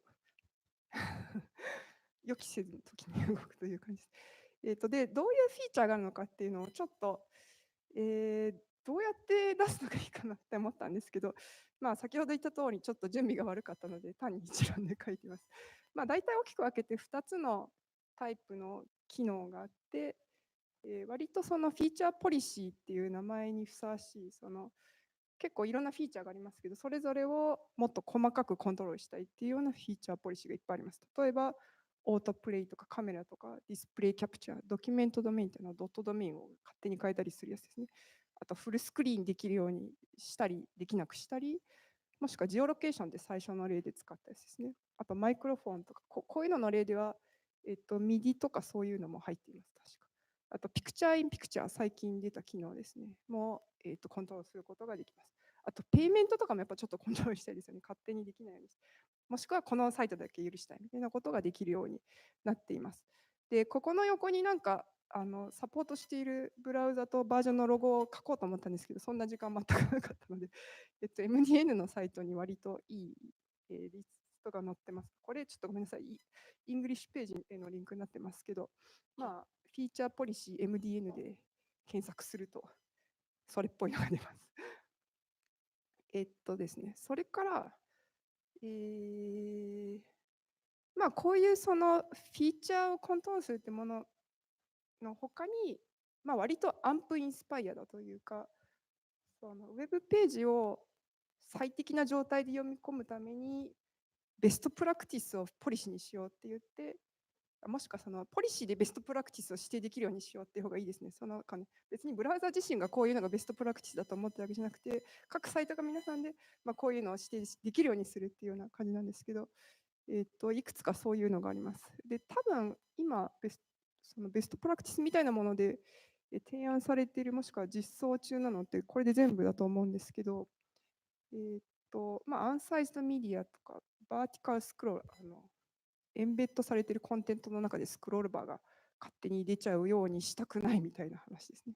あと、ドキュメント .write っていう機能があって、JavaScript の中で任意の JavaScript、任意のページの中のコンテンツを新たにそこで書ける機能なんですけど、これもなんかその書いてる間すべての世界を止める結構極悪なやつで、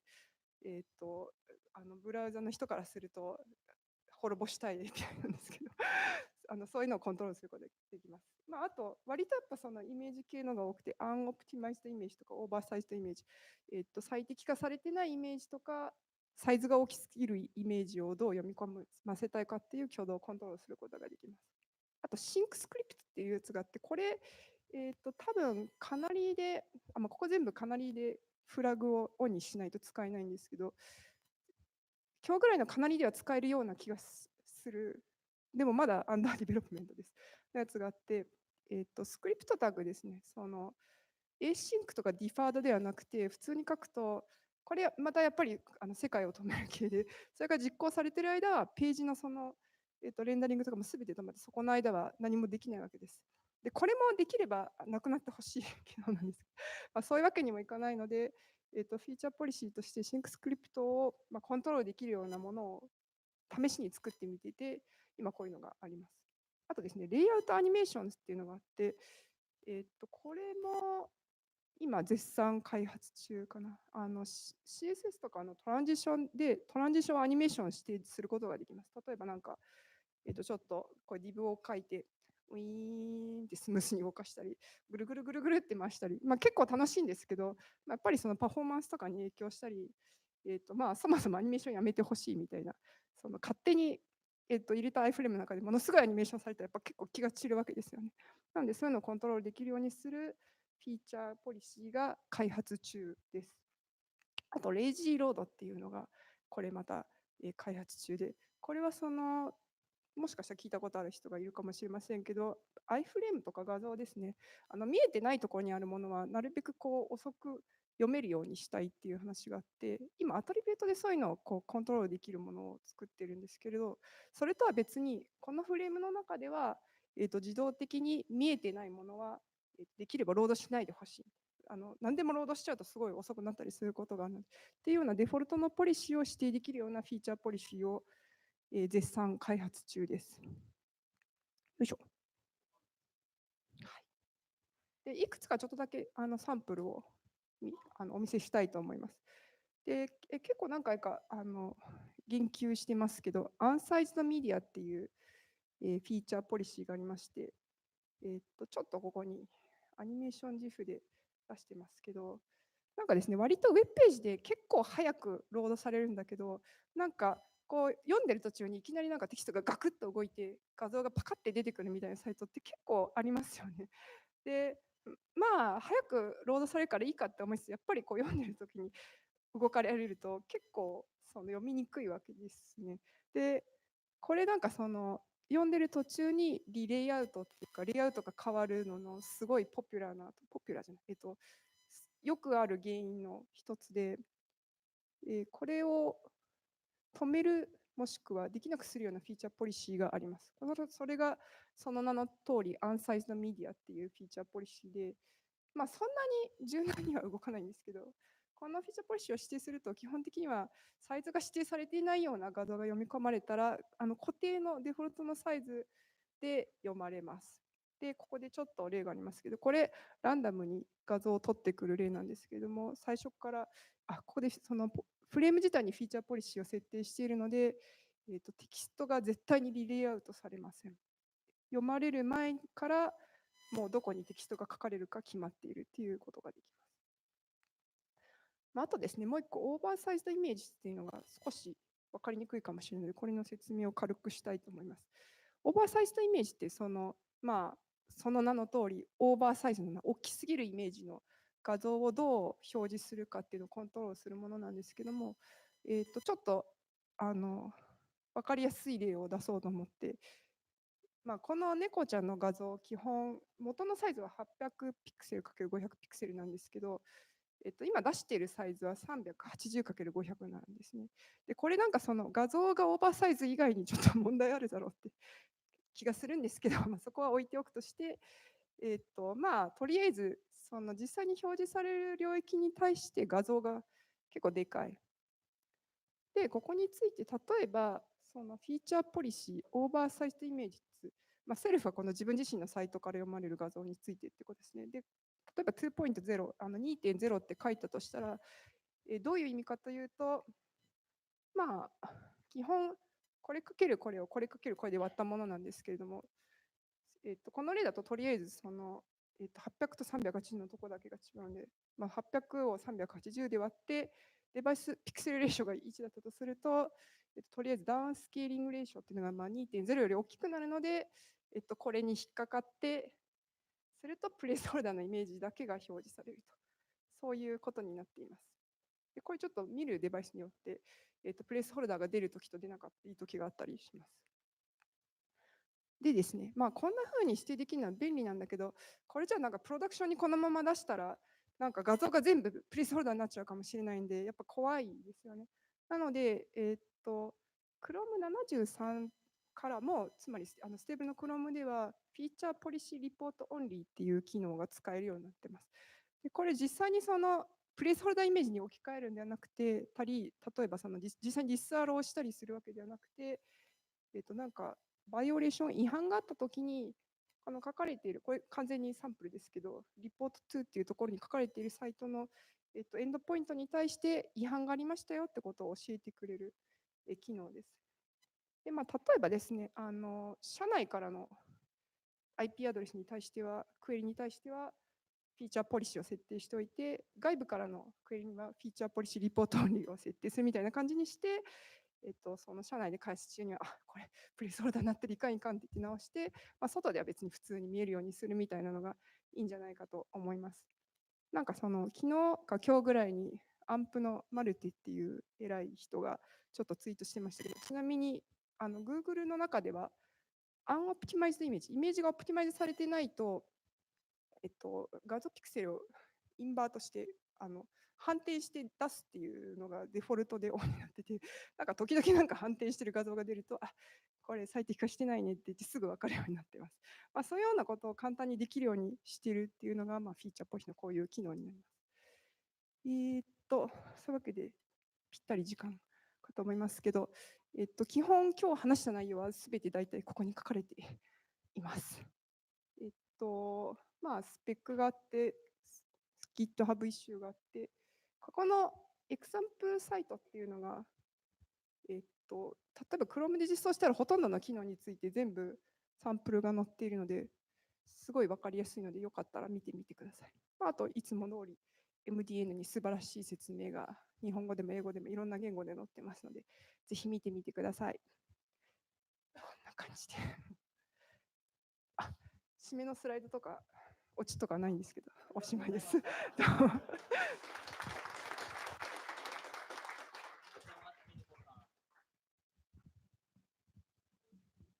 ここから休憩に入りたいなと思うんですが、その前に、今、スライダービューにある質問の中で、ちょっと答えられるものっていうか一番ホットなものを今聞いてみたいなというふうに思います。So we are going to take a break here, but before that, there are many questions coming in, and we want to at least answer the top question that has the most likes.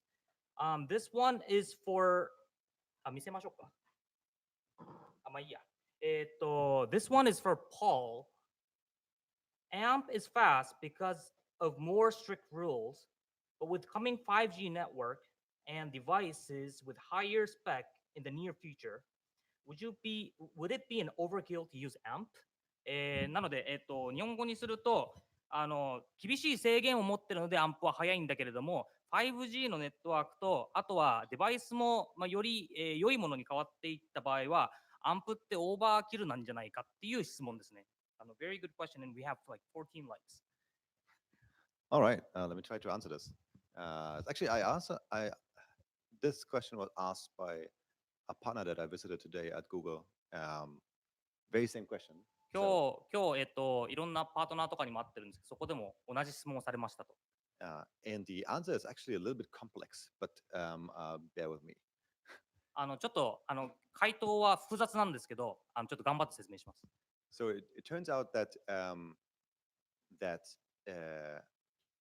AMP optimizes for two kinds of performance. The first one is page load performance, and the second one is runtime performance.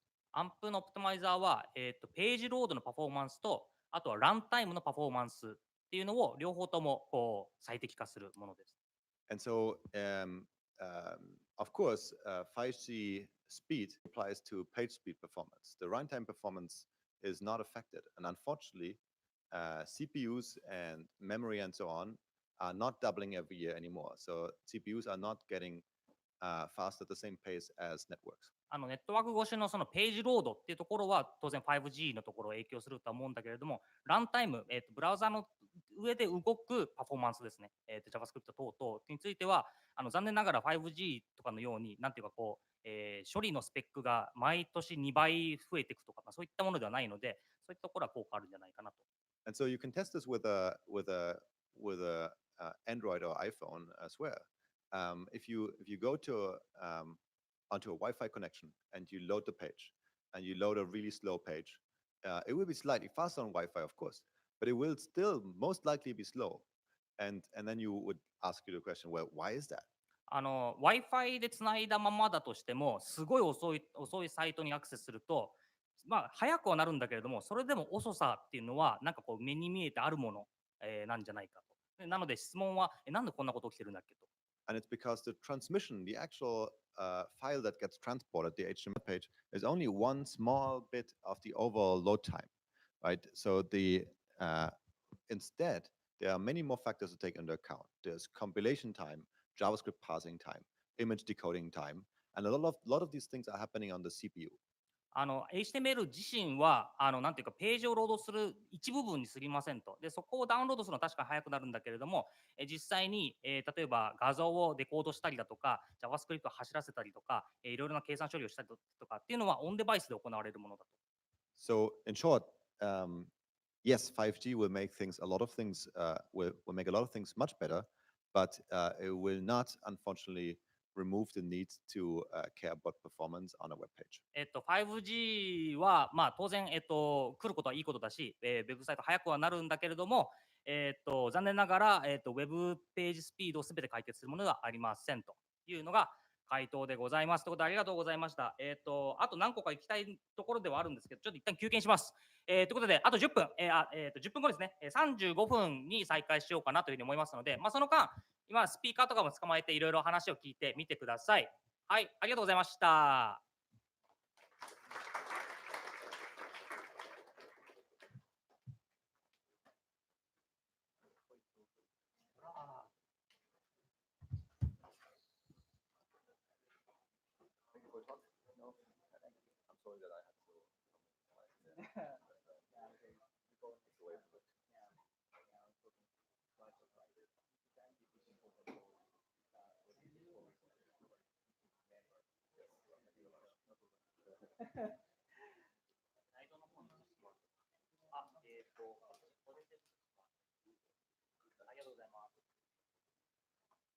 ちなみに10分後続けては一休さんの事例の紹介になるので、非常に面白いかなというふうに思います。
お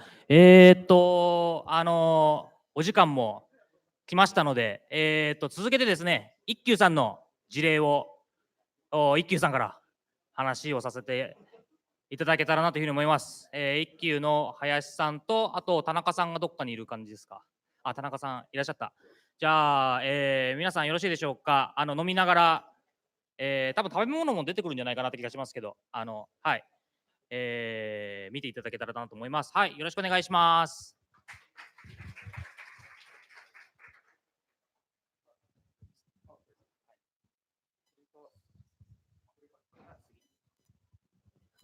こんにちは。一休の林です。一級の田中です。よろしくお願いします。I can speak English, so I speak Japanese. よろしくお願いします。ですね、この場を素晴らしいイベントを開催していただいた宇都宮さん、あとスタッフの方々ありがとうございます。で今までその2017年から一休はそのアンプを使っていろんなページを作っているんですけれども、その都度わからないことをすごい助けていただいて、宇都宮さん助けていただいて、ここまでやってくれたと思っていまして、で今までやっていたことをまとめてこの場を借りて発表したいと思っています。でその前に一休とはどういった会社なのか簡単に説明させていただきたいと考えております。一休は心に贅沢させようっていうコンセプトをもとにいろんなサービスを展開しています。ホテル、レストラン、バケーションレンタル、スパと海外ホテル予約とあとギフトがあります。その中で私たちはホテルとレストランでそのアンプを使っています。で2000ちょっと薄くて見えないですけど、2017年に、レストンカイトのページをアンプ化して、リッチカードが出ました。でその中でまだアンプリストを使っていなくて、アンプ iFrame をプラン情報を取得して表示していました。で、アンプを使う、もちろん EC サイトなのでアンプを使う時にやっぱり大きなトラッキングという大きな問題がありますので、アンプウェブクロスドメイントラッキングをして、その問題を乗り越えてやっとアンプをリリースすることができました。で続いて、ホテルの方なんですけれども、レストランの後に同じ方式でホテルもアンプ展開をしていて、その中で面白いのがアンプアクセスを使って、こういったクーポン施策をやっておりました。で今までホテルとレストランっていうのはウェブがあってアンプがあってこういう方式でやっていたんですけれども、じゃあアンプだけ使うのはどうだろうっていうのを試みを試そうと思っていて、それがこちら観光のコンテンツをオリジナルアンプを使ってSEO 的にはどうだろうとかいろんなテストをやっておりました。であとその時にアンプカンファレンスに招待していただいて、でそのカンファレンスの翌日に、ちょっとアンプストーリー面白いなと思って、こういったページを作りました。でやっぱりその予約っていう話になってくるとやっぱりプランをもっと見たいじゃないですか。リンクがあったらいいなという意味で、ちょっとリンクを入れたいということでこういう提案をさせていただきました。では2019年私たちはこれからアンプをどう使ってこうやっていくかっていうのを考えまして、いくつかのそういうクエスチョンを立てて、それを解決していくっていうのをやっておりました。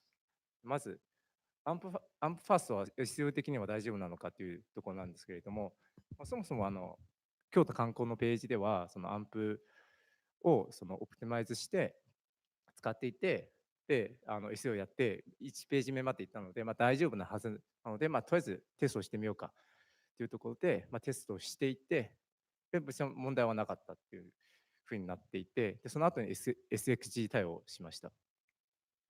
じゃあアンプファーストは SEO 的に大丈夫ということで、じゃあアンプを大量生産しましょうということで、じゃあどうすればいいかっていうところを、なんですけれども、ホテルとレストランっていうのはデータがあって既存のシステム上で作成していたので展開はすごい楽だったんですけど、で観光っていうのはテスト的なページで実は僕がスプレッドシートの中でそのデータをバーで作ってて、でそれをガスからこうデータを JSON 化して、で Python でそれを読み込んでバッチでページを作成していたんですけれども、じゃあこうもっとスケールさせるっていうのは、じゃあどうしていくかっていうのを、田中君と一緒にこう相談しながら、じゃあどうするみたいな感じでやっていたんですけれども、じゃあまずこの状態、手でバッジ作ってこう手動でアップロードするのをこうもっと楽にしようということで、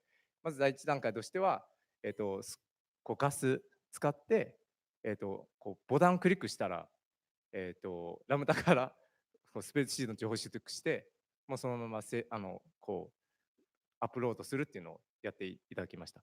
この仕組みでスプレッドシートの中でデータをどんどん作っていくことができてて、例えば3、4エリアを展開することができました。ちょっとスプレッドシートって辛くないみたいな話になってて、でどんどんエリアページとかこうガイドページとかができてて VLOOKUP しまくっていって、でいやもう本当に辛いなみたいな話になってて、じゃあデータやっぱり DB だよねみたいな話になってて、じゃあ関連画面を作って DB に入れることで、ちょっとすごいデータきれいになってきたんです。で次に僕が作った Python のバッジをラムダ化してもらったんですけど、じゃあもっとこの機能を追加したいと思ったら、ちょっと久々にソースコード開いたら自分も分からなくなっちゃって、あれどうしようみたいな、じゃあもう作り直そうっていうことでNextに載せるっていうことをしました。運用が紙的に楽になったっていうことなんですけどこんな感じでビフォーアフターですごいすっきりしたところで、アンプを量産する準備ができたっていうことなんですけど、こんな感じでもう今もう出ているんですけど、何エリアかな、100エリアぐらいで、スポットページ2000ページぐらい今リリースしております。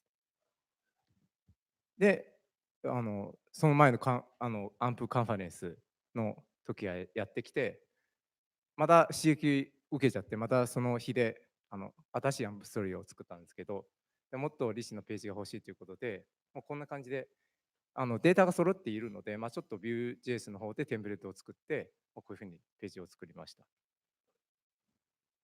アンプストーリーは前はモバイルでしかリッチなコンテンツ作れなかったんですけど、今回は PC でもすごい綺麗なページが作れることができてて、で実際に夏でしたい6つのことっていうのを検索していただくと、1位に1級のページが出ているんですけど、こんな感じです。まるで映画を見ているようですね。滑りましたこんな感じですね。で検索結果はこういうふうに出ていて、で実は新しい Google のアンプストーリーの出方が US で出るっていうことで、僕実は全部翻訳してUS でもインデックスさせて今いろいろテストをやっています。たくさんアンプのページができた、量産されたページをこれから動線を整えていくっていうことなんですけど、どういうことかというと、アンプストーリーを作ったページっていうのはコンセプトページですよね。で LP っていうページもあるんですけど、それはもっとこう詳細なものを効率的に見たいっていうんで LP ページが存在する。じゃあ2つのページがあるんですけど、これ何が違うのかっていうのはユーザー的にはすごい分かりづらいところがあると思うんですけど、先ほど映画のようっていうふうに言ったんですけど、でも映画を見ている時にトイレ行きたいってありますよね。ちょっと用事あって抜けたい時ってあるんじゃないですか。でそういう時にLP に行けるように僕リンクをつけたんですよね。そのコンセプトページと LP をつなぐことによって、2つのこう動線を行ったり来たりすることで、2つの違いを認識して別の役割であることを理解できるようになると思ってて、で実際触ってみて、なんかいいかもしれないというふうに思っています。このようにページを量産しながら動線を整えていくことで、集客の準備ができたんですけど、次マネタイズの準備をしていきたいと思うので、その辺の話を田中君に喋ってもらいたいと思います。よろしくお願いします。はい、マネタイズの話ではなくてトラッキングの話になるんです。すみません、ちょっとはい。上かなこっちか。はい。アンプをやる上で忘れてはいけないのは、トラッキングなんですけども、そのトラッキングの取り組みについて、ちょっと一期は結構商法の方から取り組んでいて、それの振り返りということで軽く、お話ししたいと思っています。はい。今、ちょっと先ほど紹介したと思うんですけども、アンプの公開しているページって大体こんな感じで、アンプとカノニカルアンプ、サインデックスにしたページだったりとか、アンプストーリーっていうページもあって、で、検索からの主な流入経路っていうのは大体、サーチされて、オリジンアンプだったりとか、いろんな、経路があるんですけども、最初ウェブページに着弾するという形になっていて、基本的な動線っていうのは、アンプキャッシュだったりだとか、さっき、サインテックスチェンジとしたりとかもあるんですけども、オリジンのアンプに着弾するパターンもあったりだとか、でそこからまたオリジンの中を回遊して、ウェブに着弾するみたいな感じの動線もあるんですけども、単純にこういった動線以外にも、考慮するものがありまして、それは、ユーザーの動作環境だったりだとか、デバイスの、違いだったりとか、あと検索サイトの違い、Yahoo 検索の、アンプなのか、Google 検索のアンプなのかっていうのも結構重要になってくるっていう感じですね。で、それをいろいろやると、こんな感じで、もっと下にいっぱいあるんですけども、テスト項目を洗い出して、全部の、流入、新しいユーザーだったりだとか、リピートするユーザーみたいなところから全部テストをして、やりました。でその結果、何が分かったのかっていうと、クライアント ID、セッション、ユーザーがつながっているかどうかっていうのを確認したところ、つながってないものがあったりだとか、サインドエクスチェンジして取れるようになったんじゃないのっていう話もあったんだけど、一部取れてないこともあったりだとか、あとセッションが、さっきセッションがつながってなかったりだとか、不自然な直リンクみたいな扱いになる、流入の履歴があったりだとか、いろいろ問題があって、それを含めて、アンプのランディングページって扱いもあるんですけども、アンプ内を回遊する、さっきも話したんですけど、オリジンアンプからオリジンアンプでウェブみたいなこともあったりとかして、アンプにユーザーが触れる機会が、結構増えてきた、サイトにとっては、しっかりとユーザーのトラッキングをしていかないといけない必要がありますということで、お話ししたいと思います。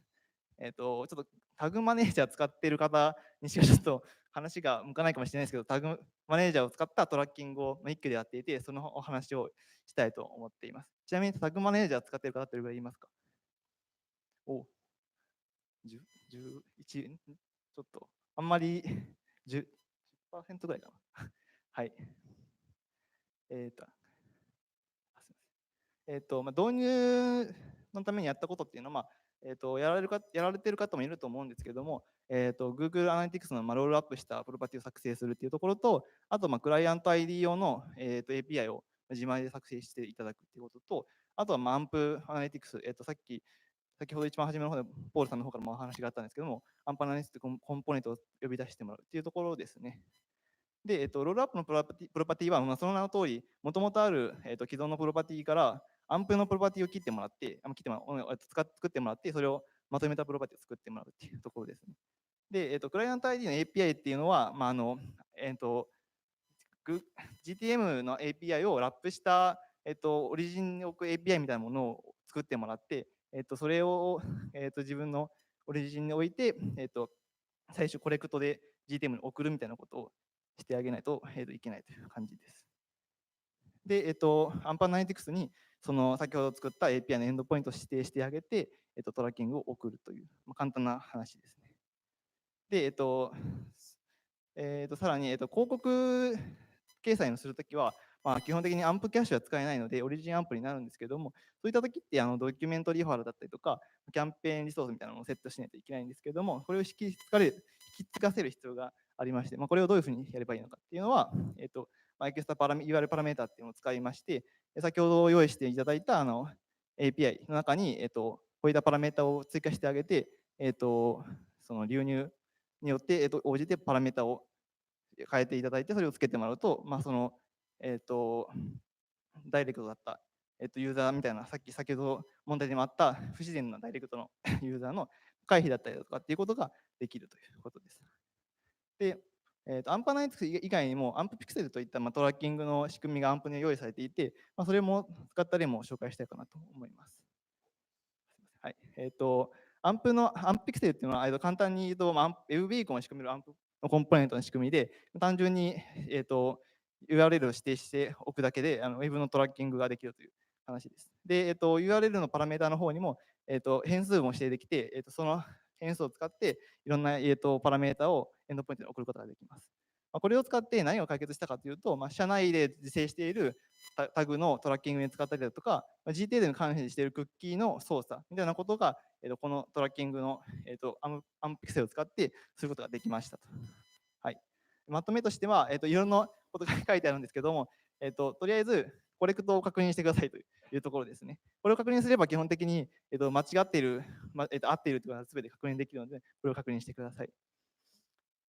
はい、以上になります。で、ここで最新のリリースの宣伝をしたいと思うんですけども、はい、ツイッターとかでいろいろバズっていたので、ご存知の方もいると思うんですけども、アンププラグインとワードプレスを使ったメディアサイトを、一期を新しく始めているので、ご覧くださいという感じです。はい。いいですか。はい。はい。いいですか。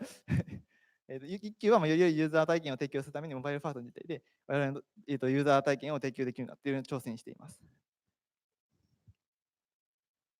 はい。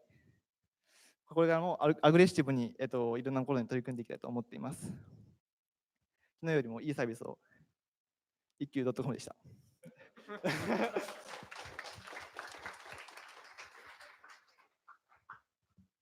素晴らしいですね。本当にワードプレスのプラグインのなんていうか成功事例としてもうすごいいいものを作ってるんじゃないかなと最後のやつは本当に思います。ストーリーズの話とかもろもろ。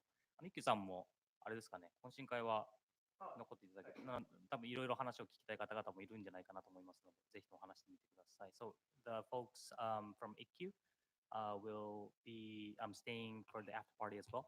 So please ask questions. はい、ありがとうございました。ということで、続けてですね、WPSG の川上さんから、アンプストーリーをじゃあどう作るのかという話が出てきます。もうすごいコンテンツがリッチですね、すごい。じゃ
あ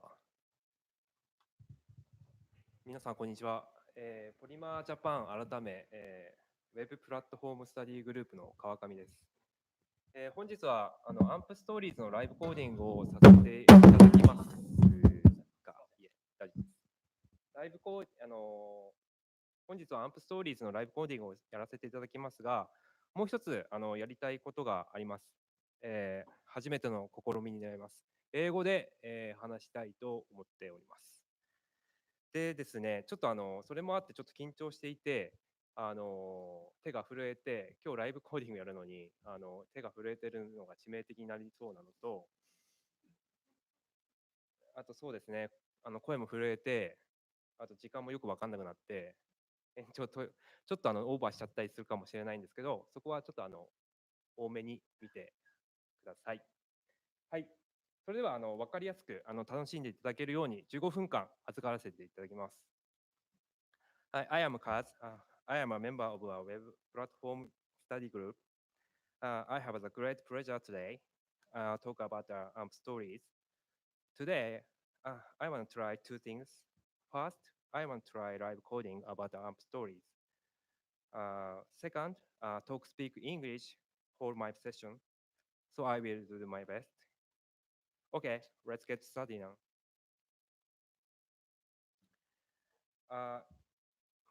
Today, I would like to do a tutorial on the official AMP stories. Because the tutorial is very easy to understand and there are a lot of cute animals. Okay, then let's go in.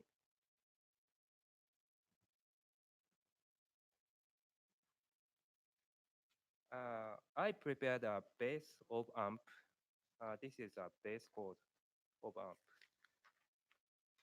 At first, I will put a AMP mark, but I don't know how to type a AMP mark. So I will use a copy and paste. This. And, oh. Yes, that's all.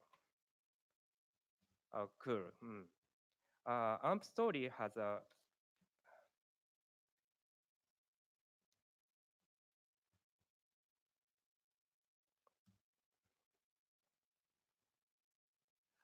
AMP story has a 4 ingredients. The first is an AMP story tag. AMP story tag represents a story. Represents a story. The second is an AMP story page tag. AMP story page tag represents a page. In most cases, AMP story tag has a multiple page. And the third is AMP story grid layer tag. AMP story grid layer tag represents a pages layer. In most cases, AMP story page tag has a multiple layer. The fourth is an element.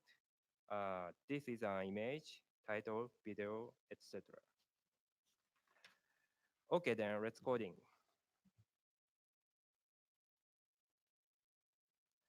First,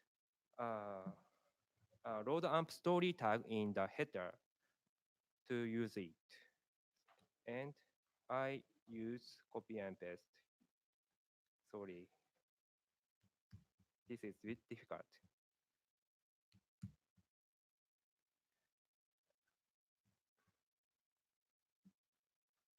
And next, write the AMP story tag in the body. AMP story stand alone. Okay. Yes. And next, add meta information to AMP story tag. There are 6 types of meta information, and 4 information are required. Okay, then let's coding. So,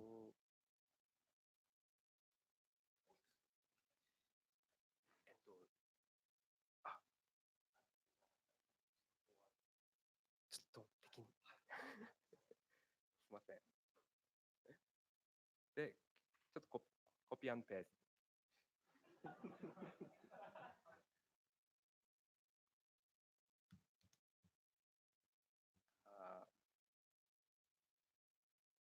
Okay, just a moment. Yes.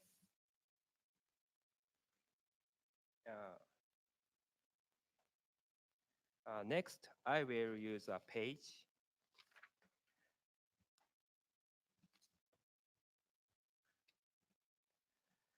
The page uses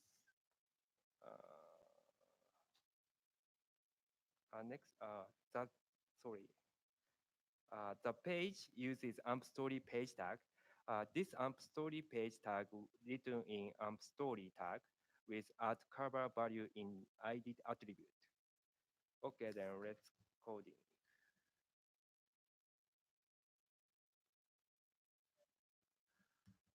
AMP story page ID cover. Okay.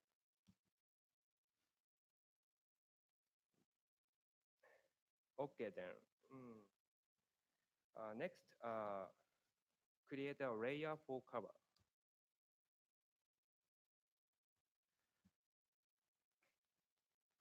And the cover page has two layer. First layer has an image. Second layer has a title and byline. Okay, then let's coding. AMP story grid layer and template fill. Okay.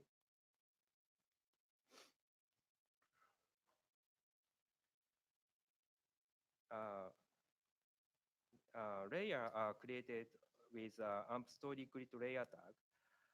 In the first layer, I want to extend the image to the full screen. So set the fill value in the template attribute on AMP story grid layer tag. And add AMP image tag in the AMP story grid layer tag. AMP image. And set the cover image path in source attribute of AMP image tag. So source asset cover.jpg. Okay. And set the responsive value in layout attribute for responsive layout support. So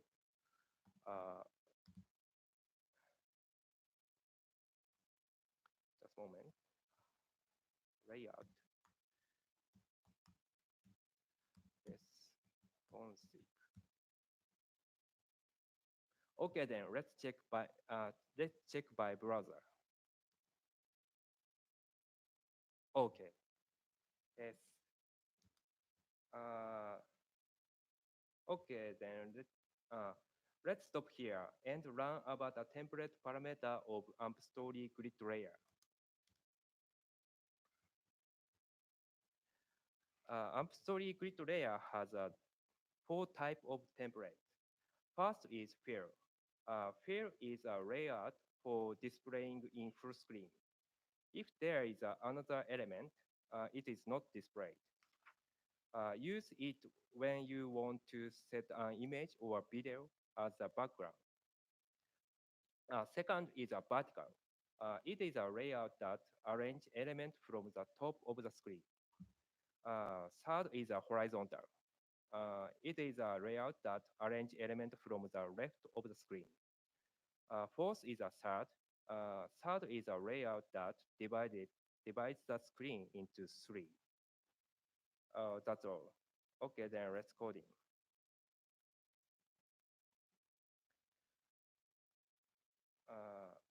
The second layer has a title and byline. I will create it with a vertical template. AMP story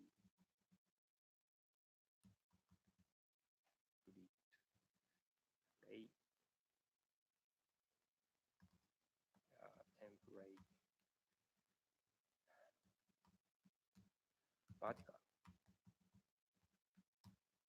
It has a title.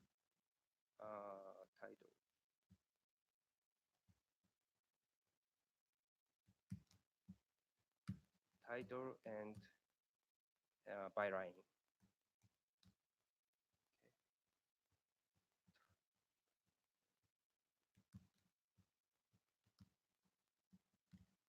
Okay, then let's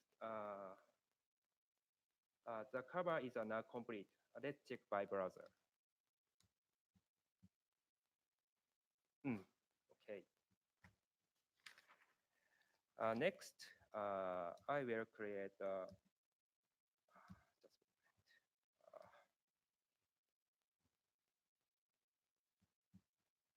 I will create a first page.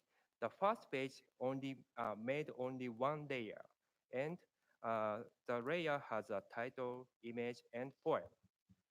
So let's create.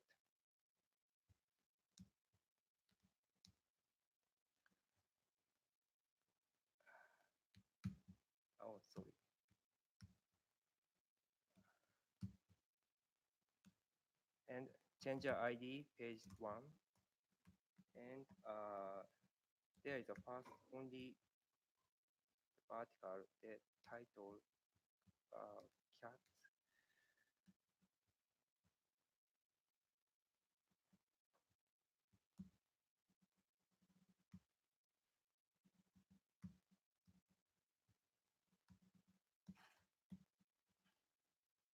And next, image, AMP image, source, asset,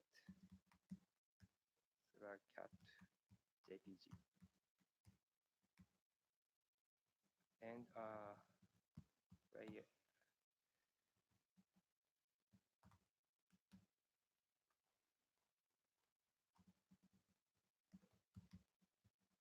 And need a width and height.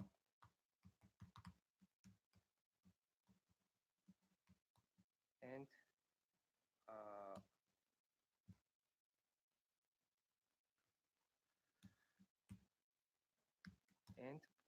need a poem.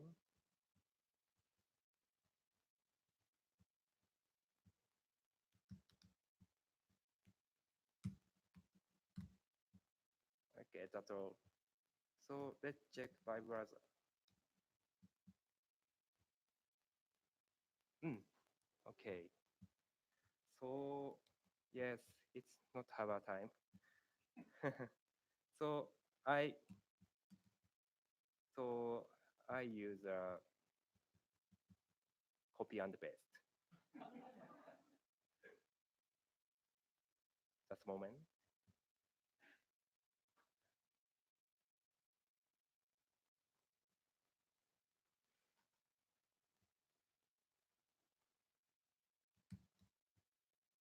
Oh.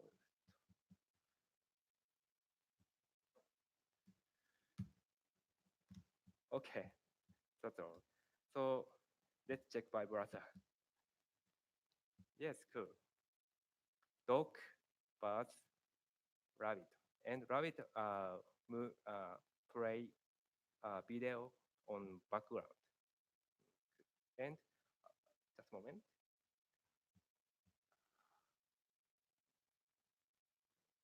And bird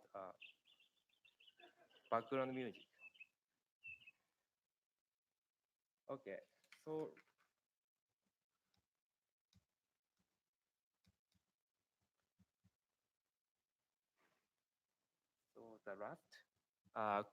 the last create a bookend.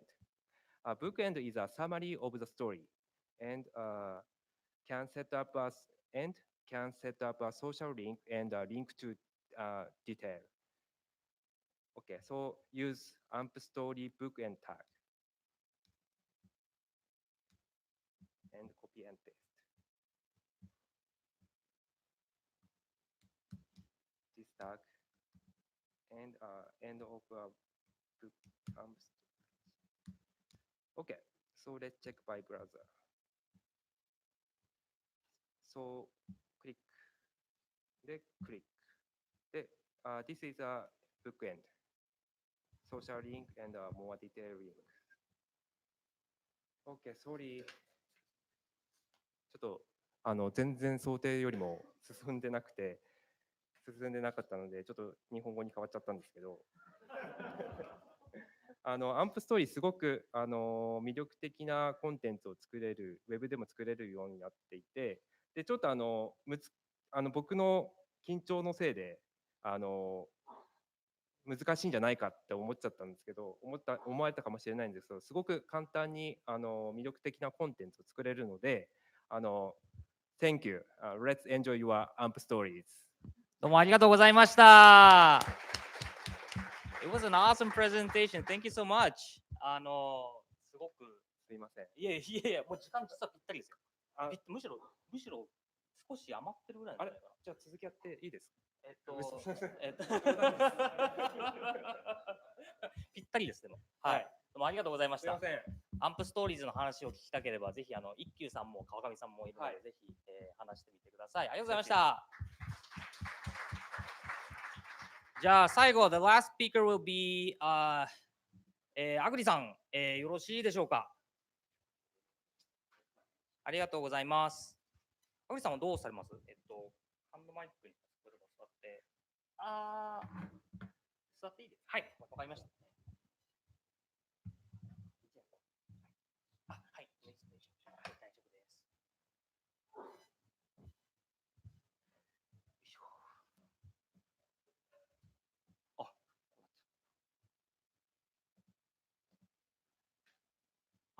大丈夫ですかね。はい、じゃあよろしくお願いします。僕も、英語で話すのは初めてなんですが、よろしくお願いします。じゃあ、let's start. I could like to talk about fully pros and cons. But first, I'm not good English yet. I'm studying now. So if you ask me, please easy English. Very easy English, please. Thank you. I co-host the Polymer community called Polymer Japan. Mr. Kawakami of the previous session is co-member. And Polymer Japan will be reborn to web platform study group. And the web is now a powerful platform. It's growing as an application platform by web components, web payments, web authentication, and a lot of new CSS properties and standard APIs. And WPSG is a community that learns about web as a platform. And by the way, sorry, よく見えないか。This T-shirt hasn't reborn yet. My name is Agri. Not mean ugly or agree. Very troublesome name. Sorry. Thank you. AMP is a web components framework. AMP is very famous use case of web components. It's very well known. Yeah. I tried to build a website from scratch with all AMP. It is a simple website, but there is also a dynamic page using AMP bind. All pages are AMP as a canonical page. Yes. そう、早速ですけども、I can focus, it's AMP plus case. I can focus on application development without defining atomically components. The components use frequency lined up in AMP, so there was no shortage. Yeah. I was able to focus on development that should be a focus. Yes. And it is well tested. AMP component is well tested. It should be more stable than making. It should maybe more stable than making it myself and yourself. Yes. And AMP validators know about performance best practice. AMP HTML validators is the official validators as NPM package. I can use it to test of AMP. AMP validators run me of code that has performance. Next point is I can get good experience, user experience, if only care for CDN. So AMP keeps the front end of performance high. So when developers are just concerned about speeding up the return of HTML, they will generally not lose performance. And last point, do you really need the SPA? It gives us notching of asking question. So if you consider the SPA for performance, AMP is also an option. Do your apps need a complex and continuous context? We have the also choice of AMP and CDN or AMP and service worker. AMP and service worker is very easy and one-line service worker. Pros 2 of 2, I could build without any problems with just AMP because so AMP.dev is also fully AMP and can be made rich and only with AMP. I could build without thinking about the layer of persistent state. When I return to the original means of web development, I remember the issue is simple, very simple. Next, AMP's cons. First, I don't know the templating library to generate AMP valid HTML. And yeah, there are many requirements for AMP valid HTML. And for example, insert the boilerplate, styles put together one, and resolve AMP script dependencies. Yeah, finally, I made it myself. I want a library, official library. I don't know.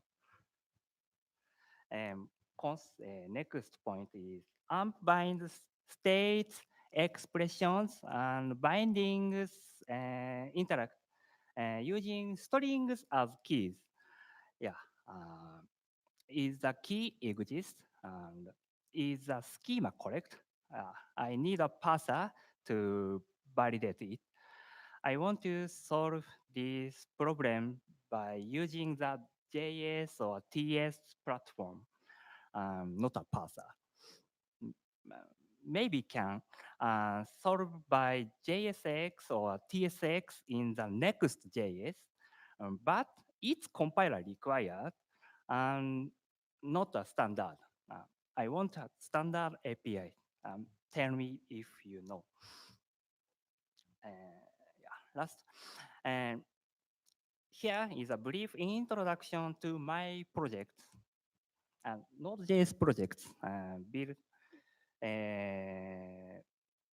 by TypeScript.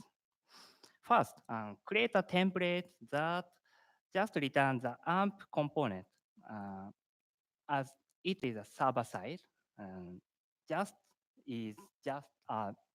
is just a string. Yeah, I like lit.html. Lit.html is Polymer project's library.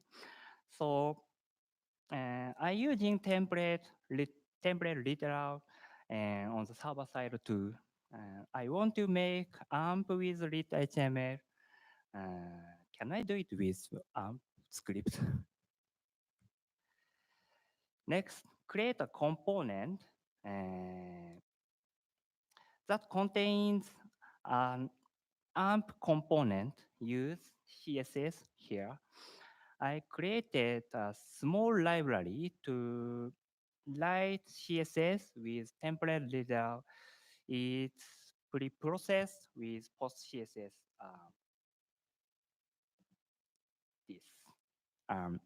This toggle template function, I made it.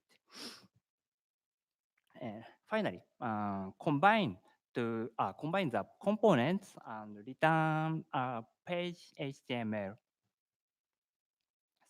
So here we will use a toggle template literal function to make AMP valid HTML. Insert this work is insert the boilerplate styles put together one. Clean up duplicate styles with CSS Nano and resolve AMP script dependencies. Yeah, it's little hard work. Yes, yeah, that's it. AMP makes it easy to build high performance websites. Thank you for listening. どうもありがとうございました。Thank you so much. TS でどう使うかとか、サーバーサイド、LitHTML でとか、すごい興味深いものがこう見れたのかなっていうふうな気がします。後で多分ポールとかと話せると多分いいんじゃないかなと思いました。はい。ということで、全部のセッションがこれで終わりましたということで、懇親会に移らせていただきたいなと思いながら、質問がたくさん来てはいるので、ちょっと、回答できそうなところを、回答しようかなと思います。それをもってですね、懇親会ができたらなというふうに思いますので、少々お待ちを。ですね、よいしょ、よいしょ、よいしょ。So there are a lot of questions coming in. So we don't really have time, but let's at least see what's in the top. Boom.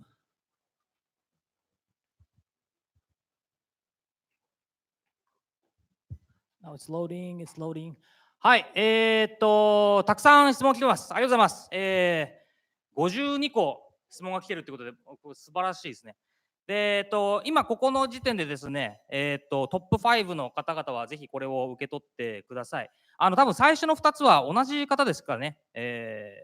スンダー LS さん。で、一番最初の上のやつはもうすでに聞いてるかと思うので、次のやつ行きたいというふうに思います。I think this one's a question for Paul as well. Is Paul here somewhere? Oh, there you are. AMP is cool for relatively simple web pages. AMP は、まあ、すごいなんかこう簡単なウェブサイト作るにはすごく向いてるんじゃないかと。But coming to more complex web apps、だけど結構複雑なものが作れるようになってきているように見えると。How would AMP compete? アンプのそのなんていうかいいところっていうかそのどういうふうな価値があるのかと。Yeah, don't do that. Don't build complex web apps with AMP. 複雑なウェブサイトは作るなと。So, I mean, that's the short answer. The long answer is, you know, それが短い回答で、これから詳細話すと、it depends on your definition of complex web app. その複雑性の程度によると。If you want to create a complex SPA that is, you know, a container of content itself, for instance, something like Gmail, then I would not encourage you to try building it. なんか with AMP. SPA 的な、なんか Gmail みたいなものを作りたいっていう話なのであれば、それはちょっとアンプ向いてないんじゃないかなと。My rule of thumb is that everything that is content, regardless of dynamic or not so dynamic content, is a good fit for AMP. なんかコンテンツをこうユーザーに見せる、まあ、そういったものに関しては、まあ、ダイナミックだとしても、性的なものだとしてもアンプ向いてるんじゃないかなと。There are cases where the lines are blurry, for instance, in the world of e-commerce. You know, some of the pages might be a great fit for AMP, and some of them might not be. I think I mentioned it earlier in my talk, but for instance, like a very complicated checkout flow might not have, you know, might be very hard to do in AMP. And if it feels like it's 5 times harder to do something in AMP than outside of AMP, then that probably means that you shouldn't use AMP. e コマースのサイトだと結構そのなんかこう性的なんかこう簡単なものとそうじゃないものの境目がすごく、あやふやで、例えば、ポールのセッションでも話してた通り、カート以降のページとか、あとマイページとか、ああいうところはアンプにはまあ別にしなくてもいいんじゃないかなっていうのが、まあ、ポールの意見です。Cool. Thank you so much. もう一個ぐらい行きましょうか。あ、すごい。上がってきましたね、これが。This one's another question to Paul. ポールの来日のきっかけは Why are you here? Well, to see you all, of course. 皆さんに会うためだよと。かっこいい、かっこいいこと。素晴らしいですね。No, in truth, that's one of the reasons. There was also EC Cube Day this week, and a lot of other interesting talks with partners. 皆さんに会いたいのも当然あるんだけれども、今週火曜日に EC キューブさんのカンファレンスに EC キューブデーっていうのがあって、それにこう参加してたっていうのがありますという話です。じゃあちょっと最後に、一つ、取ると、アンプのみでホームページの作成を検討します。So I am considering to build a website using only AMP. Yay! Yay! アンプのみで作成されたおすすめのサイトを教えてください。So do you have any good examples of an AMP first website? Let's see. One pretty good example might be AliExpress. アリエクスプレスがいいんじゃないかと。Our own website, AmpDev, is also a really good example. AMP.dev も、実際そうなので、ちょっと待ってくださいね。Like m.aliexpress.com, I think.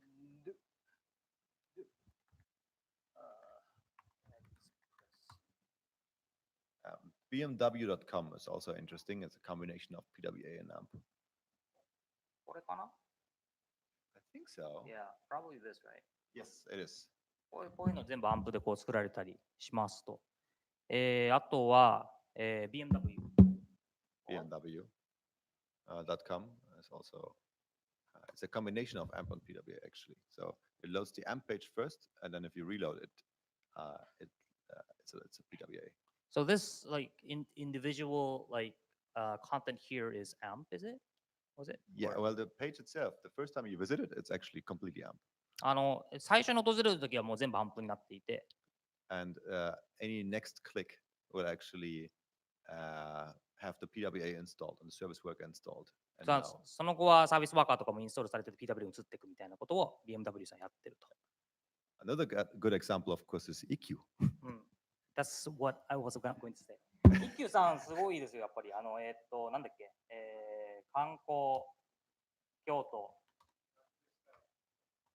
ごめんなさい。何でしたっけ、夏でしたい6つのこと。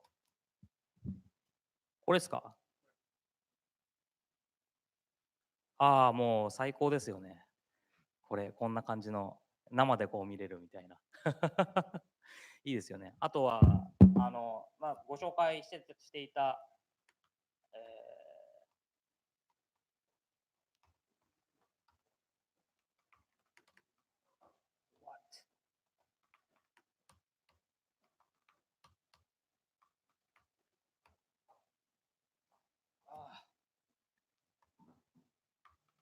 Do you have a website, Yusuke? Me? Yeah. I do. Is it AMP? No, it's Oh not. my personal. God. but I'm using web components. At My least own something. web components. Okay. Yeah.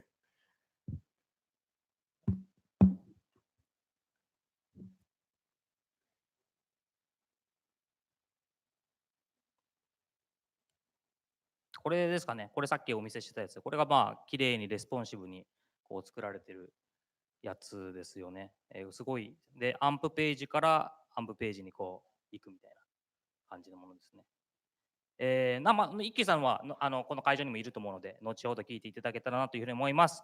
Alright、こんな感じで、懇親会に移れればなというふうに思っています。たくさん質問いただいているので、後ほど、多分来週頭ぐらいにこのスライドっていうのところに返信機能があるので、そこでなるべく多く返信していこうというふうに思ってまして、その結果をですね、ツイッターとかでこう返信したよみたいなことを上げさせていただけたらと思いますので、ちょっとなるべくすべて目を通したいなというふうに思います。So、we will be moving over to the after party, but since we have many questions here, we will try to answer them maybe earlier next week and let you know in Twitter. And you can see it over here at Slido. はい、ということで、じゃあありがとうございました。皆さんですね、一旦飲み物がある人は、飲み物を持っていただいて、ない方は奥に、ビールがあるので、ぜひ取りに行ってください。で、みんなでちょっと立って最後乾杯して、懇親会に移れればなというふうに思ってます。はい、よろしくお願いします。ちょっと2、3分後に乾杯しましょう。